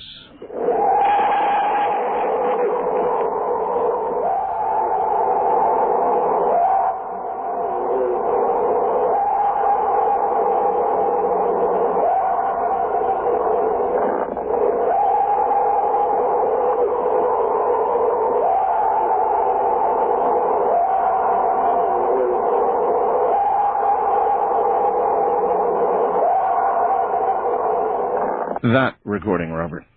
Mm-hmm. Yes, I've heard that before. I'm not too awfully intrigued by it. The best recording that I recall is that I can endorse is by Ron Moorhead's group. They have a thing out, the Bigfoot recording. That particular recording, I've heard that multiple times, and it's nothing that I have ever heard. And I've heard them do all sorts of strange things. I have never heard anything like that. Have you heard a scream? Do they make a screaming sound? Oh, they make all sorts of sounds. All right. I've got one other that purports to be Bigfoot. What about this one? Weird. Listen.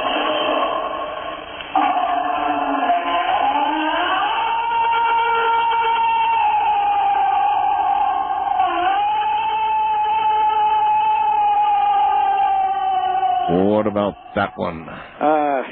That falls in the same category.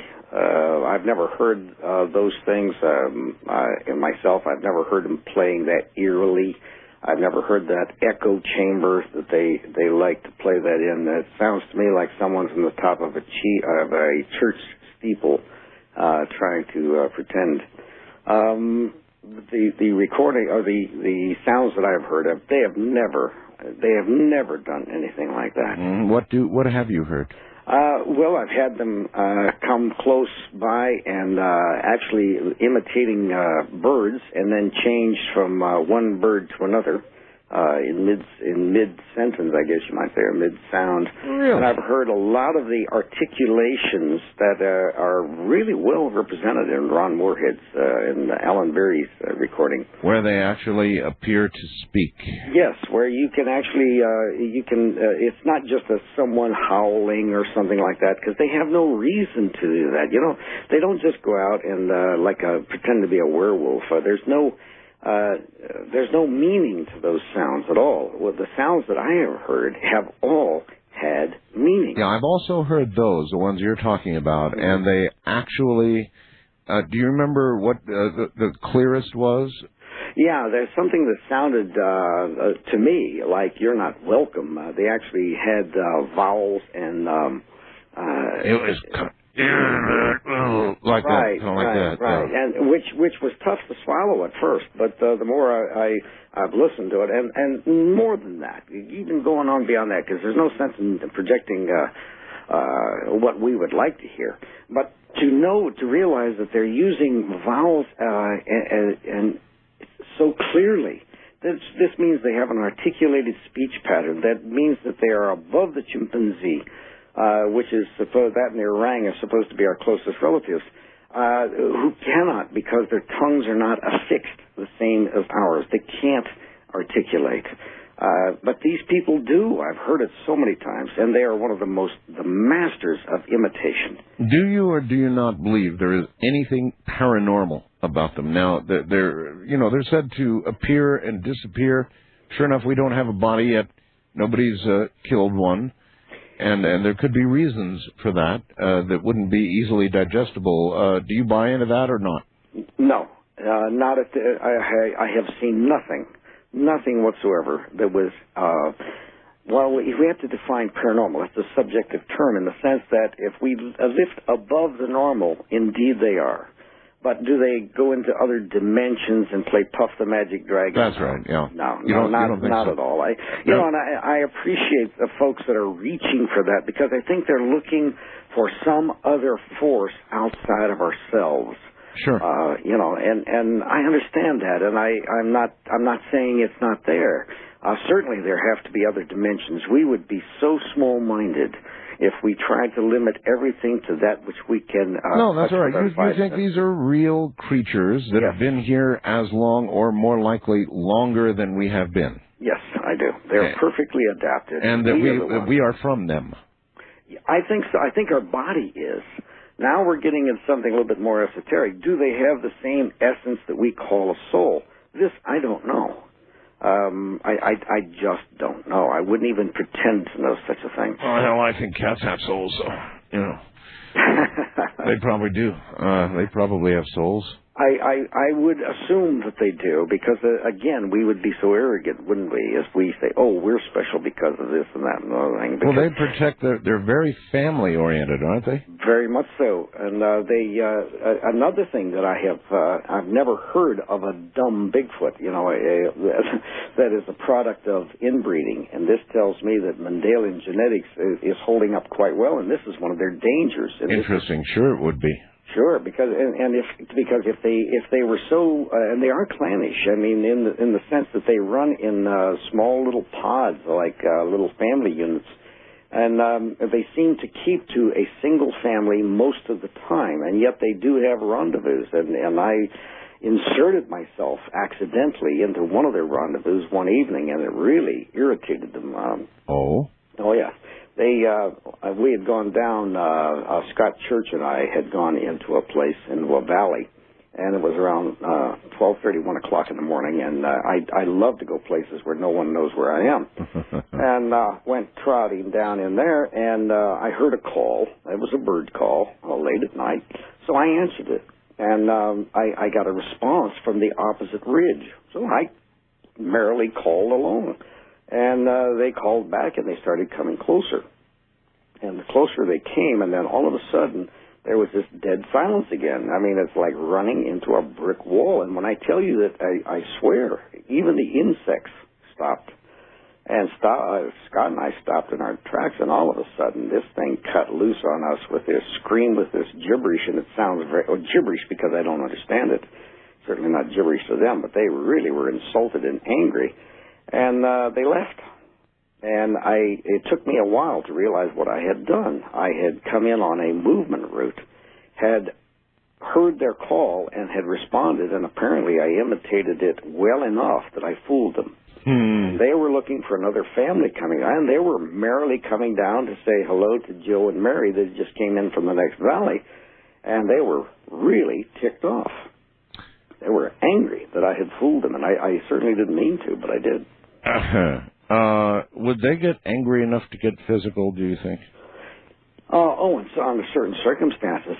There was an area that we were investigating, and I told my team, I said, there's one hilltop over here. I do not want anyone going anywhere near. I had this sense, this feeling, that this is where they bed during the day. Mm-hmm. And it was well protected. If you and I were on patrol and we were behind enemy lines, it's exactly what we would choose.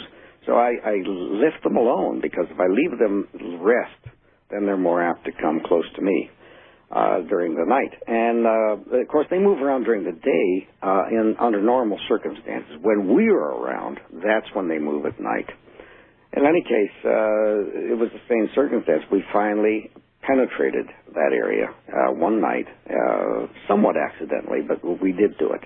And on the way out, we had rocks whistling past us. And when I tell you the concussion of a large rock going past your head, and you know they're expert enough, if they wanted to hit you, they would. They'd take your head off. But they didn't. They were just telling me, you got too close, bud. Back off. Mm-hmm. Yeah, so they have a sense of fair play, too. And and even when my daughter was quite small, I took her into the Everglades. She's been in the mountains. She's been in the desert. We've had all sorts of encounters with the Bigfoot. They never, ever bothered us. So you wouldn't be afraid to leave your daughter with a Bigfoot? No, not at all. I think she'd be perfectly protected. In fact, I would worry about the Bigfoot. Yeah. Oh, really? He's a tough one. But I had mentioned earlier that about the skull that had been reported found. Yes, a skull outside of Woodland, Washington, and they sent first the farmer had sent the jaw structure up to a university in Canada. And then they had come back later and asked for the entire everything, and they take the rest of the remains up there. And this jaw structure you could fit over your face. And they promptly lost it. Oh, they lost it. Oh, yeah, they lost it. And the University of Miami is guilty of the same thing. There was a femur down there that was huge, just absolutely long, and it was hanging in a curio shop, and one of the anthropologists took it in, and it disappeared. And outside of a little town called Ashtabula, Ohio, there had been a graveyard found up there when they first started clearing the land for the city, and they discovered these bodies that were in excess of between 6 and 7 feet tall. And, our ancestors were not that tall. If you look at go to the museum and take a look at the riding habit of George Custer, he was about 5'3". Yeah, it's true. We have grown taller and taller as time has gone on. Genetically, we're getting taller. But here's this ancient graveyard, and now you go to Ashtabula and try to find that. That was cleared out, and those bones are gone. So, as I've said so many times, we have this common prayer, please God, Allah, Buddha, whoever, please let me get through this day without a single new thought. And this is unfortunately true. You've got a couple of CDs out, isn't that right? Yes, I do. In fact, I sent them to you. I hope you received them. What are they? Explain to everybody what they are. The new CDs. I had made the Bigfoot: The Ultimate Adventure, which is an audio cassette, and it is true an adventure. It takes you into the woods and teaches you my method of coming in contact. But you only have so much time on a 90-minute cassette. I was bombarded. So finally I came up with the Bigfoot Pocket Field Manual. It covers 2 CDs, and these CDs give you absolute 100% everything you will ever need from the beginning. You don't know anything about Bigfoot to actually putting yourself in a position. They're 2 CDs long, and they're available now. They're just came off. They're literally hot off the press. Okay. Yeah, and the first 100 of them, as a matter of fact, they asked me to autograph each one of them. Really? Yes, and they're in production now, and they can be had if they go to artistfirst.com. They are our fulfillment agent. Artistfirst.com if they're on the web. Okay, well, how much? Those are, boy, you would ask me that. I believe they're $25 for the set. I'm not in on the marketing, and I was just... No, that's all right. You did them. All right. So these CDs, if you studied them, if you followed the advice given on the CDs, what are your odds of meeting a Bigfoot? If they are in your area, your odds are extremely high.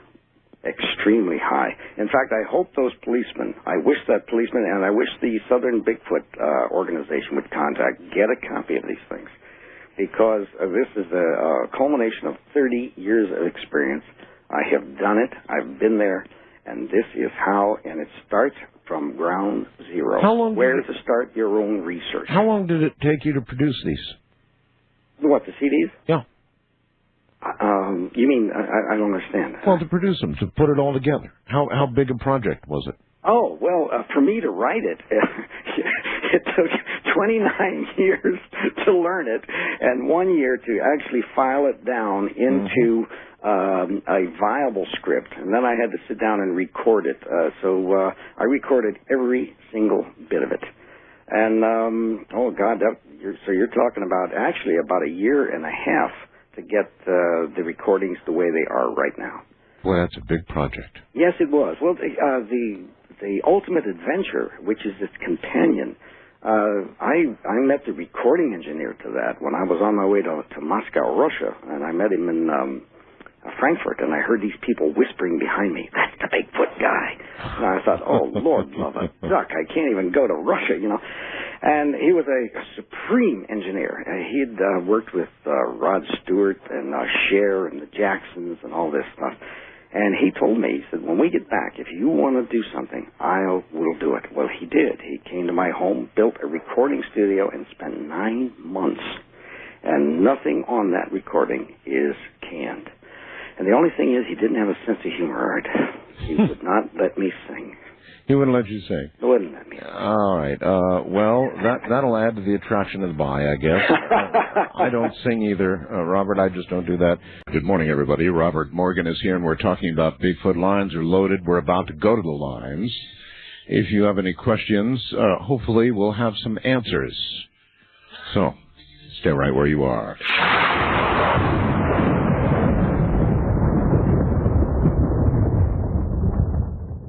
You're listening to Art Bell from December 11th, 2001.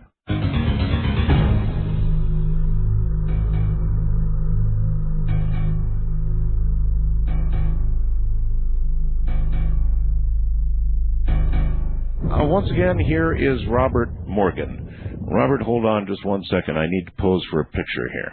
I'm right here. All right. Yeah, I'm going to do that.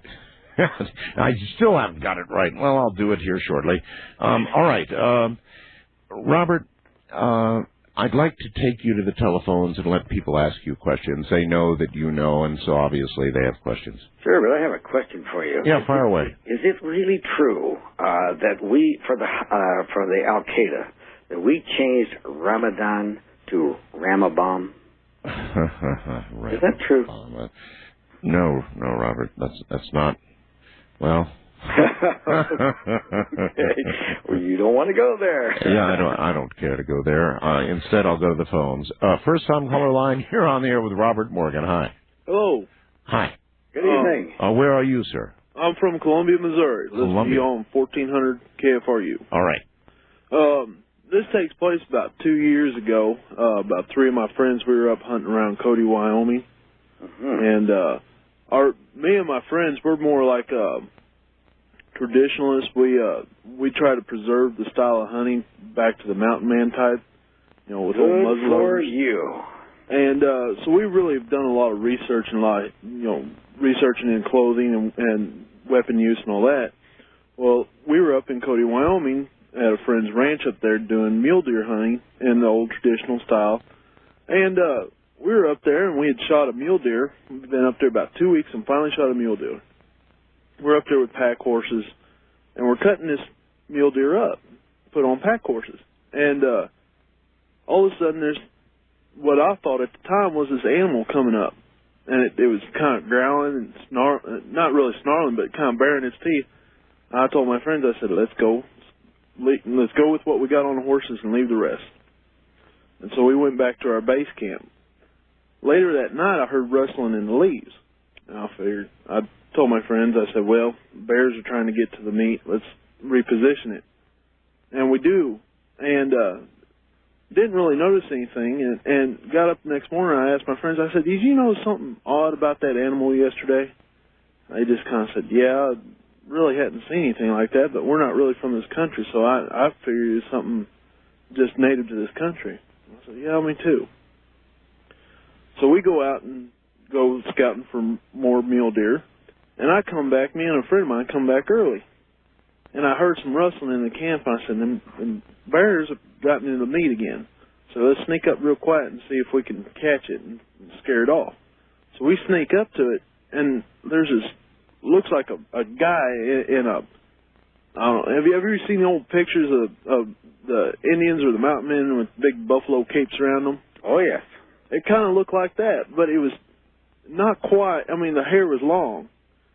We're like, what in the world is this? And we sat there and watched it, and this, I now know that it was Bigfoot, but at the time it didn't register, and we're watching it, look at our packs and stuff like that. And our packs are the old basket style packs, not the metal frame, wood and basket weave. Let me tell you, they're killer on the shoulders. But he's just real intrigued, or Ed, I don't know if it was a he or she, is just real intrigued with what we got. Well, we finally said, well, I don't like this, let's just kind of just real nonchalantly walk up and kind of see if we can't spook it away. And so we start walking like normal, and sure enough, it kind of it runs away and a little spooked. Well, later that day, we was eating lunch, and I happened to notice that the same things across this creek that we're camped at. I said, boys, look at that. And we sat there and watched it, and it watched us for probably, I don't know, it seemed forever, but it was probably more like 30 minutes. And I said, I wonder what that is. So it acts too much human-like to be an animal. And so we started pondering and talking about it, and one guy said, well, you know what, I bet you that's Bigfoot. We just kind of laughed at him about it. And it was the oddest thing. And the last day, we were packing up our meat, and this thing is across the creek again, watching us pack up. So I said, wonder if that's someone that's out here, that's just been left out here, hermit type. So I laid a hind quarter of one of the deer out in the center of the camp, and I said, let's go. We acted like we was going. I said, now let's double back and see. And the Bigfoot had come across the creek and was eating on a little bit on the legged deer. Then took it and walked back up across the creek and down over the ridge. It was about the weirdest thing I've ever seen. Well, what you performed was something very similar to what the Native Americans would have done and are continuing to do, and that is to share what they have. And had you stuck around there after you gave him that, more than likely, within a day or two, you'd find some gifts. Really? That would have appeared. And I'm not talking about something from Fears of Roebuck, you know. Yeah. But you would have found something that would have been important, that he thought would be important to you, even if it would have been new sticks or reeds to repair your packs or something along those lines. Now, you know, we talked about this after we got back, and we did a little bit of research, and it was like, you know, I bet you that was Bigfoot that we saw. Well, I have to compliment you, the fact that you had weapons, but you didn't even consider shooting it. And we're talking muzzleloader type weapons, and I mean, we was like, we're more of the type that, you know, only shoot what you're going to eat, and that's it. Boy, good for you. And glad to hear. I agree. Good for him, and you know that, and he's about the third tonight that said that you know, like it never even occurred to them to shoot it. And do a lot of people who get near Bigfoot come back with that same story that it just never occurred to them to shoot? Art, more and more are coming to that because, and I want to say that some of my colleagues that are like myself are getting through to people, and I hope we are. And more people are reacting to the Bigfoot as well. It's not bothering me. And of course they're cautious, just like the police officers. They had their weapons in case. But they didn't do, unfortunately, what Bugs did, the fellow that we had talked about before. And, everybody wants to know about Bugs, and of course it ended, at least for now, when Bugs' wife said, "Oh, no, you don't." And we have not taken it any further than that. I tell you, though, on reflection, I absolutely believe Bugs. I don't know about you. You listen to the story, and what do you think? I am ready to go to Texas. I was very surprised, and on top of that, I was extremely impressed and pleased. Even scientists had contacted me offering their services, especially out of UCLA. I had people from the state's attorney's office contact me. I had in Texas police officers, detectives, people wanting to help. That was quite an event, and I hope that Bugs is listening, and I hope his wife lets him out of the closet. Well, he knows that I stand ready at a moment's notice to take him up on his offer and to pass it on to you and to take a trip to Texas. He knows that's true, so we await that call, Bugs. Listen, with respect to your CDs, is it true that all the profits are going directly to an organization to help further research?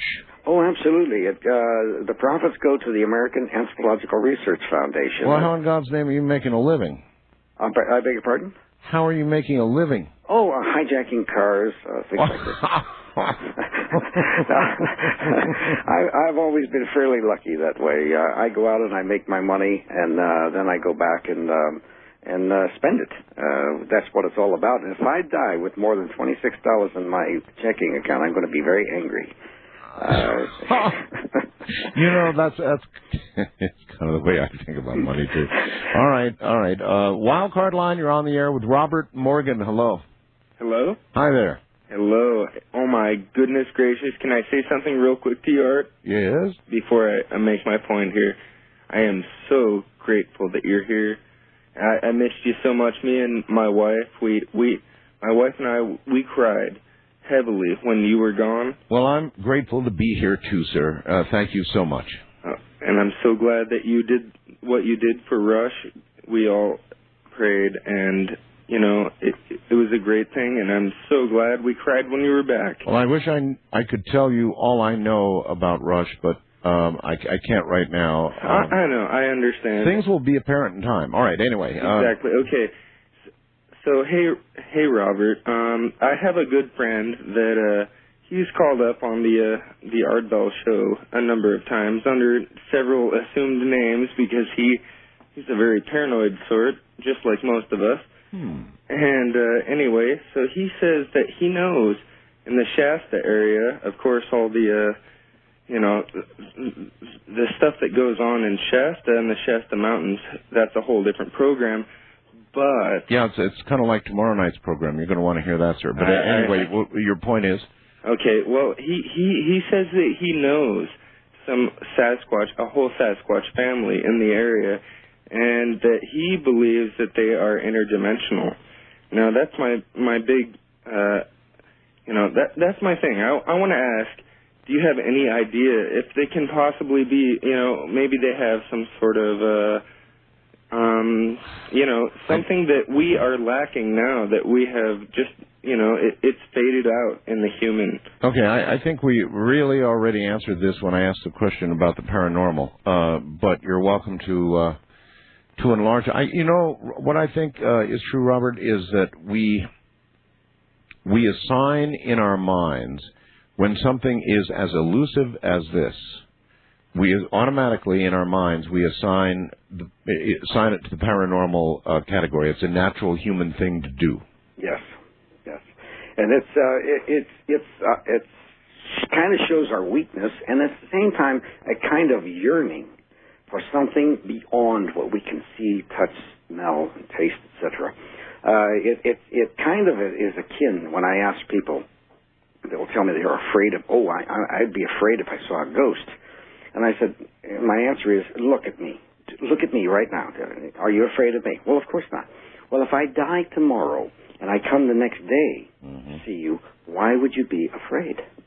And it's all it is the driver is outside the car, and there's no difference. But it's the same thing with the Bigfoot. We try to, anything that we can't really grasp quickly, we like to think, and I think subconsciously wish that there is another dimension. There has to be something more than what... Oh, well, I think there probably is, as we mentioned earlier.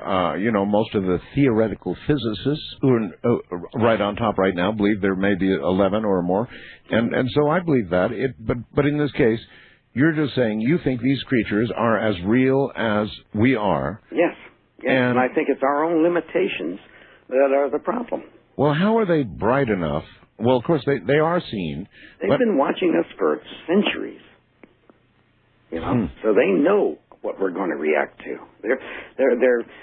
I'll tell you how I can tell you that how they hand down things for probably hundreds, if not thousands of years. I recorded an owl call in the state of Washington in the presence of George Harrison, he's the former managing editor for National Wildlife Magazine. We couldn't, for the life of us, figure out what this was. I knew, and we all sensed, it was something other than an owl, because there were two of them, and under the circumstances, they were acting strangely. And we had those same feelings. Something was around. We finally identified it. It was the hoots of the Arctic owl, the snowy owls from the Arctic. The only time they hoot is when they're breeding, and they only breed in the Arctic Circle. Now, how did the Bigfoot learn that? Was it possible that it had to be there, right? It had to have perhaps came over the land bridge, heard it, picked it up, used it, and have passed it down from generation for how many generations? Wow.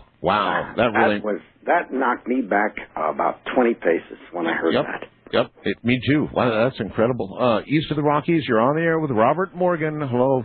Mr. Morgan. Yes, sir. Since you were on the last time, sir, I have tried very hard to locate a story that I read about somewhere between 50 and 55 of a group of people who brought maybe 300 or 400 Maasai warriors from Africa over to South America. They were young children at the time, and they were going to be used to pick fruit or whatnot back in those days. And that after about a year or so, they found out that they could not communicate with each other verbally and whatnot, and that it wasn't working out. So they took the majority of them up to the rainforest and left them there. And I was wondering, had you heard any of this story? No, I have not. Well, you know, after you were on the last time and you were telling about these things, that popped into my mind, and I started thinking about that, how they could have come up from South America through Mexico into the Southwest. Well, the Maasai, you know, I mean, these are human beings. We have descendants of the Maasai playing basketball. Oh, I know. You know, so these are actual human beings that you would be able to identify in a New York second. I will say there is in South America, in Venezuela, and especially in Ecuador, they call it Mono Grande, otherwise the big monkey. Yes. And a friend of mine, Campino Turula, he was a exploratory archaeologist who was looking for the lost gold of Pizarro. He was looking for gold, and he saw them on two separate occasions. In fact, there's a feeling among the Native Americans, and it seems to go even into South America, that if you really do something bad toward the Bigfoot, you have what they call bad luck. And whether you bring it about yourself or is there something mystical, I don't know. You know, I've got a Native American on tomorrow night, so I will ask him about exactly that. Can you hold tight here at the bottom of the hour? All right. Robert Morgan is my guest. I got a photo up. I said I was going to try and get the DT-200V up, and I do have that photo up on my webcam right now. To get to my webcam, and you can see my cool new T-shirt at the same time. We've got these T-shirts. Oh, I love them. Go to artbell.com, go to program, and then over to Art Bell Studio Cam, and you'll see a picture of this cool little radio. It really is such a slick radio. Promise it, and there it is, finally, so you can legibly see it. Robert Morgan, back in a moment.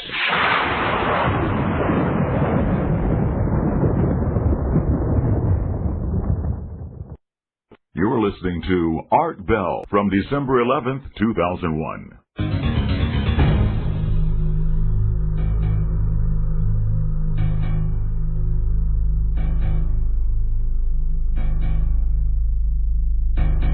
All right. Back now to Robert Morgan. You're back on the air, Robert. Wonderful. Hey, I hear you're doing some sort of internet radio program yourself. Is that true? Yes. In fact, I was going to call you and ask you to be a guest. Yeah, like I'm not on the radio enough, huh? Why, when you're not doing anything else? Yes, as a matter of fact, the artistfirst.com people contacted me, and it was after we did the bug show, because when I tell you I had over nearly 386 emails. I mean, I was flooded, and of course, Artist First just loved it. So they invited me to do a test balloon. Right. And so far, for whatever reason, each Tuesday night, and it's between 9 and 10 Eastern Time, I have had a marvelous audience. I'm not as charming as you are, nor am I as good looking, but I try hard. I'm not good looking. That's why I don't go on television. So you do a show, I take it, about Bigfoot. Yeah, well, more than that. We do the artistfirst.com as to how you can get onto it. But we're the American Anthropological Research Foundation, of which I'm president. We're involved in a lot of things.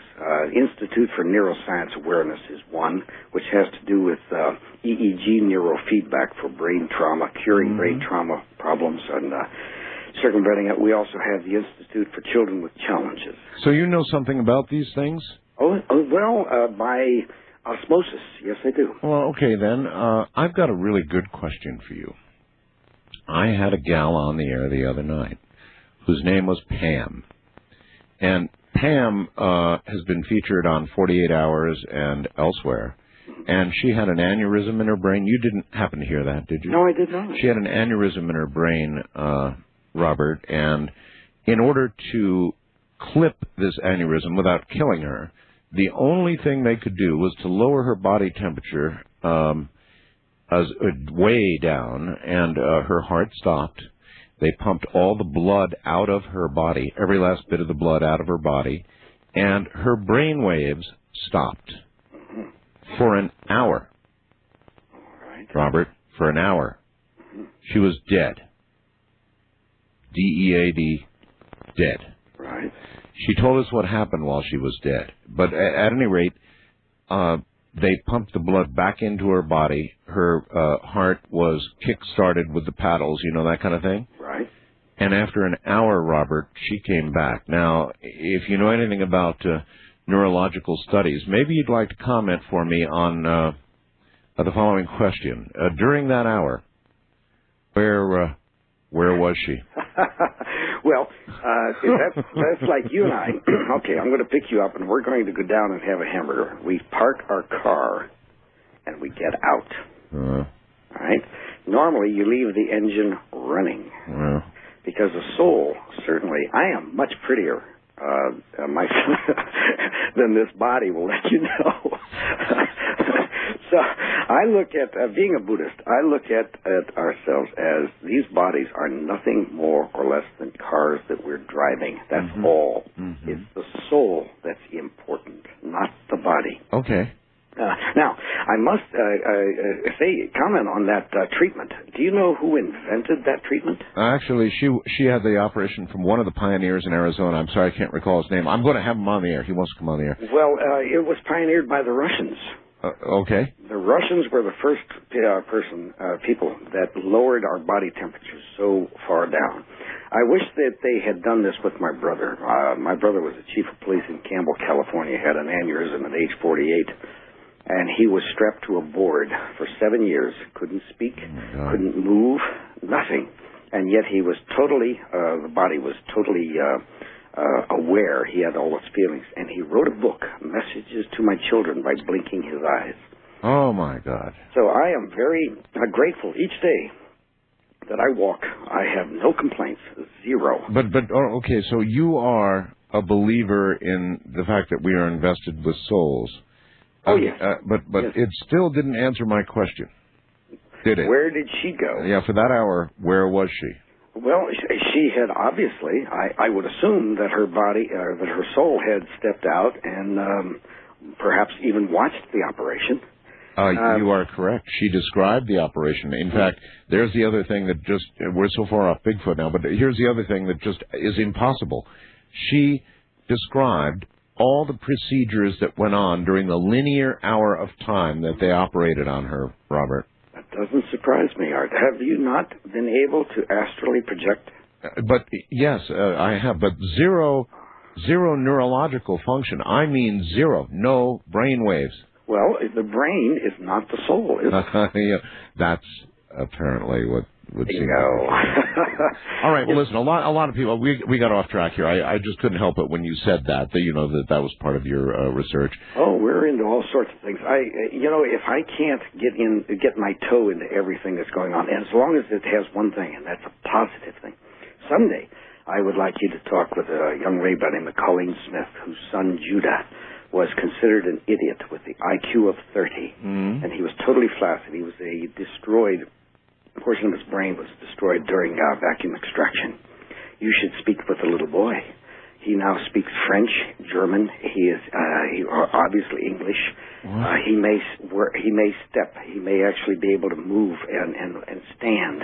Not too distant future. All because of EEG neurofeedback. But that's another subject, and I know that it's Bigfoot. Boy. Yeah, that's right. I'm up to my ears in everything, every waking moment, and when I dream at night, there's so much to do. There's so much to learn. All right, and so many calls. Wildcard line, you're on the air with Robert Morgan. Hello. Hello, Art. How you doing? I'm okay, sir. Incidentally, that bumper music was great at the bottom of the hour. I just went to Graceland over Thanksgiving, and it's a great trip. Good for you. Yeah. I had a question for Robert. I'm a physical anthropology student here at the University of Oklahoma, and I just got done with a Yeti research paper. And one of the questions I had upon doing the research was that I'm assuming that, I guess there's a lot of geographical variations that a lot of researchers in this field kind of acknowledge, like Yeti, Sasquatch, and the South American, counterpart to that is the Kurapira, I think, or something like that. Well, you have isolated gene pools that would modify themselves within their environment. That's right. Right. I was just kind of wondering, are these variations considered subspecies, or are they derivations of the same line that are considered one species entirely? Well, first of all, it wouldn't be considered by anyone because science hasn't really accepted it yet officially. Oh, now, yeah. Unofficially, between you and me, Okay. yes. Because, for instance, I noticed the difference in the body type in South Florida, in the Florida Everglades. They're tall, very slender, very almost emaciated in comparison to the giants that you find of the massive chest and all of this. And the rationale behind that, I'm a slow learner. Believe me, it takes a long time for things to sink in. But I discovered, the key deer that they have in Florida are tiny because they don't need that massive body around them to keep the intestines warm. And so what happens here is things have adapted. So the Bigfoot sightings in Florida would be distinctly different. Isolated gene pools also would be multiplied according, I'm sure you're familiar with Mendelian genetics, because you'd have a fallout when you have certain groups that have been isolated in certain areas for X period of time. The two things are going to affect them. First of all, their environment, and second of all, the gene pool from which they can draw. Am I right? Right, that's exactly right. I was just like, there seemed to be so much literature on the subject, and based off that, I had understood that there was just a lot of groupings into different categorical kind of divisions based off the environment and geography. Just even around the Himalayas, there were several subdivisions of the Yeti phenomenon there alone, and I just found it pretty fascinating that there was so many of these kind of regional things that were all lopped up together based off just the literature that was involved.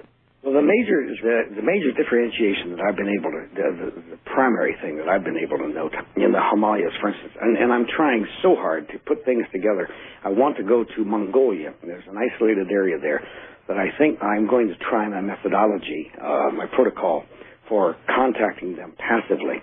And I might get my beam knocked off over there. Maybe, we'll find out. But the major differentiation is in the color. The color of the skin, or not of the skin, but of the hair among the youth in America, in North America I'm speaking, is reddish color. And then they turn black as they become an adult. Wow. And then, of course, become grizzled gray. I don't find that. I don't find any variations at all, any reports at all among the Yeti and the Himalayas. Now, I've been to Georgia, the Republic of Georgia, and out of Tbilisi up in the Caucasus Mountains. Mm-hmm. And Zena, the female there, was pure black and things like this. And they seem to be more related to us than they did to the Himalayas. That's amazing. So you'll have some fun with that. Yeah, thanks a lot. All right, caller, thank you. And I've got a really, really interesting email here, Robert. It says, hi. In order for a scientific name to be valid, a type name-bearing specimen is needed. However, you don't need to shoot one. The best approach is to look for fossils in caves, especially ones that are natural traps. If Bigfoot exists, there are fossils gathering dust in museum. Paleontologists, including me, use search images. If you don't know what you're looking at, you don't recognize it. The way past this is to appeal to grad students. Post a reward for confirmed Bigfoot fossils. Offer a year's supply of beer, and the fossils will be found in a month. It's from a paleontologist. Well, I stand up, salute that gentleman or lady, whoever it may be. I had a feeling you might agree. Thank God for a scientist like this. I don't know who they are, but I wish you well with all my heart, and if I can gather that much beer, I will let you know. A natural trap. That's kind of it would be an interesting place to search for artifacts, wouldn't it? Yes, it would, except for a problem here. You're dealing with a human-like species. Now, how many Neanderthals, Cro-Magnon, etc., have we found in the tar pits or places like this? We have found very few. And I don't know of any. Now, there may be some, but I don't know of any. Well, the idea is that if you fell in, we wouldn't hunt alone. We would be out someplace. And Art, if you fell into one of those traps, I'm going to get you out. Okay? And we'll throw you a rope. I will find a way. I'll break a tree off and send it down. So we're an elephant Of course, they will try to get their people out, but they can't do it because of their massive weight. They're going to go down. So you're going to find mastodon. You're going to find things like this. You're going to find deer, because deer don't help one another. If one gets in trouble, the rest run away and say, thank God it's not me. Yeah. So when you're dealing with a hominid, I'm not sure. How many monkeys have we found? Oh, it's a very good point. No, excellent point. Well said. East of the Rockies, you're on there with Robert Morgan. Hi. Hello? Hello. Yes. I'm calling from New Franklin, Missouri. Yes, sir. And I was wondering if Robert knew anything about a town called Louisiana, Missouri. I have heard of it, yes. About 25 years ago, there was a sighting in Louisiana, Missouri. And I was one of the participants there, but I never seen anything. I smelt something that smelt like rotting flesh, but we never seen anything. Uh-huh. Is that Robert, what a Bigfoot smells like? Rotting flesh? Well, and okay, now I'm going to have to gross some of your people out. That's all right. It's real late. Go ahead and gross them out. Here's a theory that I have that I think is pretty accurate. Let's go back to Native Americana. If we wanted to hunt buffalo, we would dress like a buffalo, walk hunched over like a buffalo, and if you found fresh buffalo scat, if you're a good hunter and you have a strong stomach, you're going to roll in it. It's exactly how you're going to get close. I had so many reports that were so oddball, Art, I just didn't accept them. I couldn't believe it. Is that one of the ways that you get close to a Bigfoot? I mean, have you done this? Have you gone down and rolled in poop? No, it's the opposite. What has happened is that I had report after report after report of Bigfoot rolling where we dumped or pumped out our septic tanks. Oh, man. And I absolutely rejected it. I thought this was the most ludicrous, but I kept getting them. And suddenly it dawned on me, and thank God it was for Nino Cochise, my adopted father. He said, look, dummy, I think that was his favorite name for me. Hey, dummy. He said, look, they must think that's what we smell like. And they're trying to, because lots of times people smell this putrid thing next to your house, that they actually find human feces, rub themselves in it in order to think that's the way we smell. And the other night when I was in Walmart, I was in those long lines. No, never mind. You thought you detected a Bigfoot in lines. I could tell where I got that idea. But, you know, when you think of it logically, coldly, not emotionally, you think of it coldly, this would make sense from their viewpoint. It would, sure. Yeah. Yeah, of course it would. You know, the Vietnamese, when they were hunting us, they could tell we were in the area by our smell. They could smell an American. Yeah, I know. Okay, so why not? So if I were shot down behind their lines, I just might. You know, if I just might. I'm going to live. Robert, bless you, my friend, and good night. Anytime. Take care, and you can be sure there will be another time. And I leave you with just a bit more. Good morning, everybody. That creature is out there, you know. I'm Art Bell from the high desert. Ta-ta. Thank you for listening to The Dark Zone, WCAK 1124 AM's presentation of Bigfoot, December 11, 2001.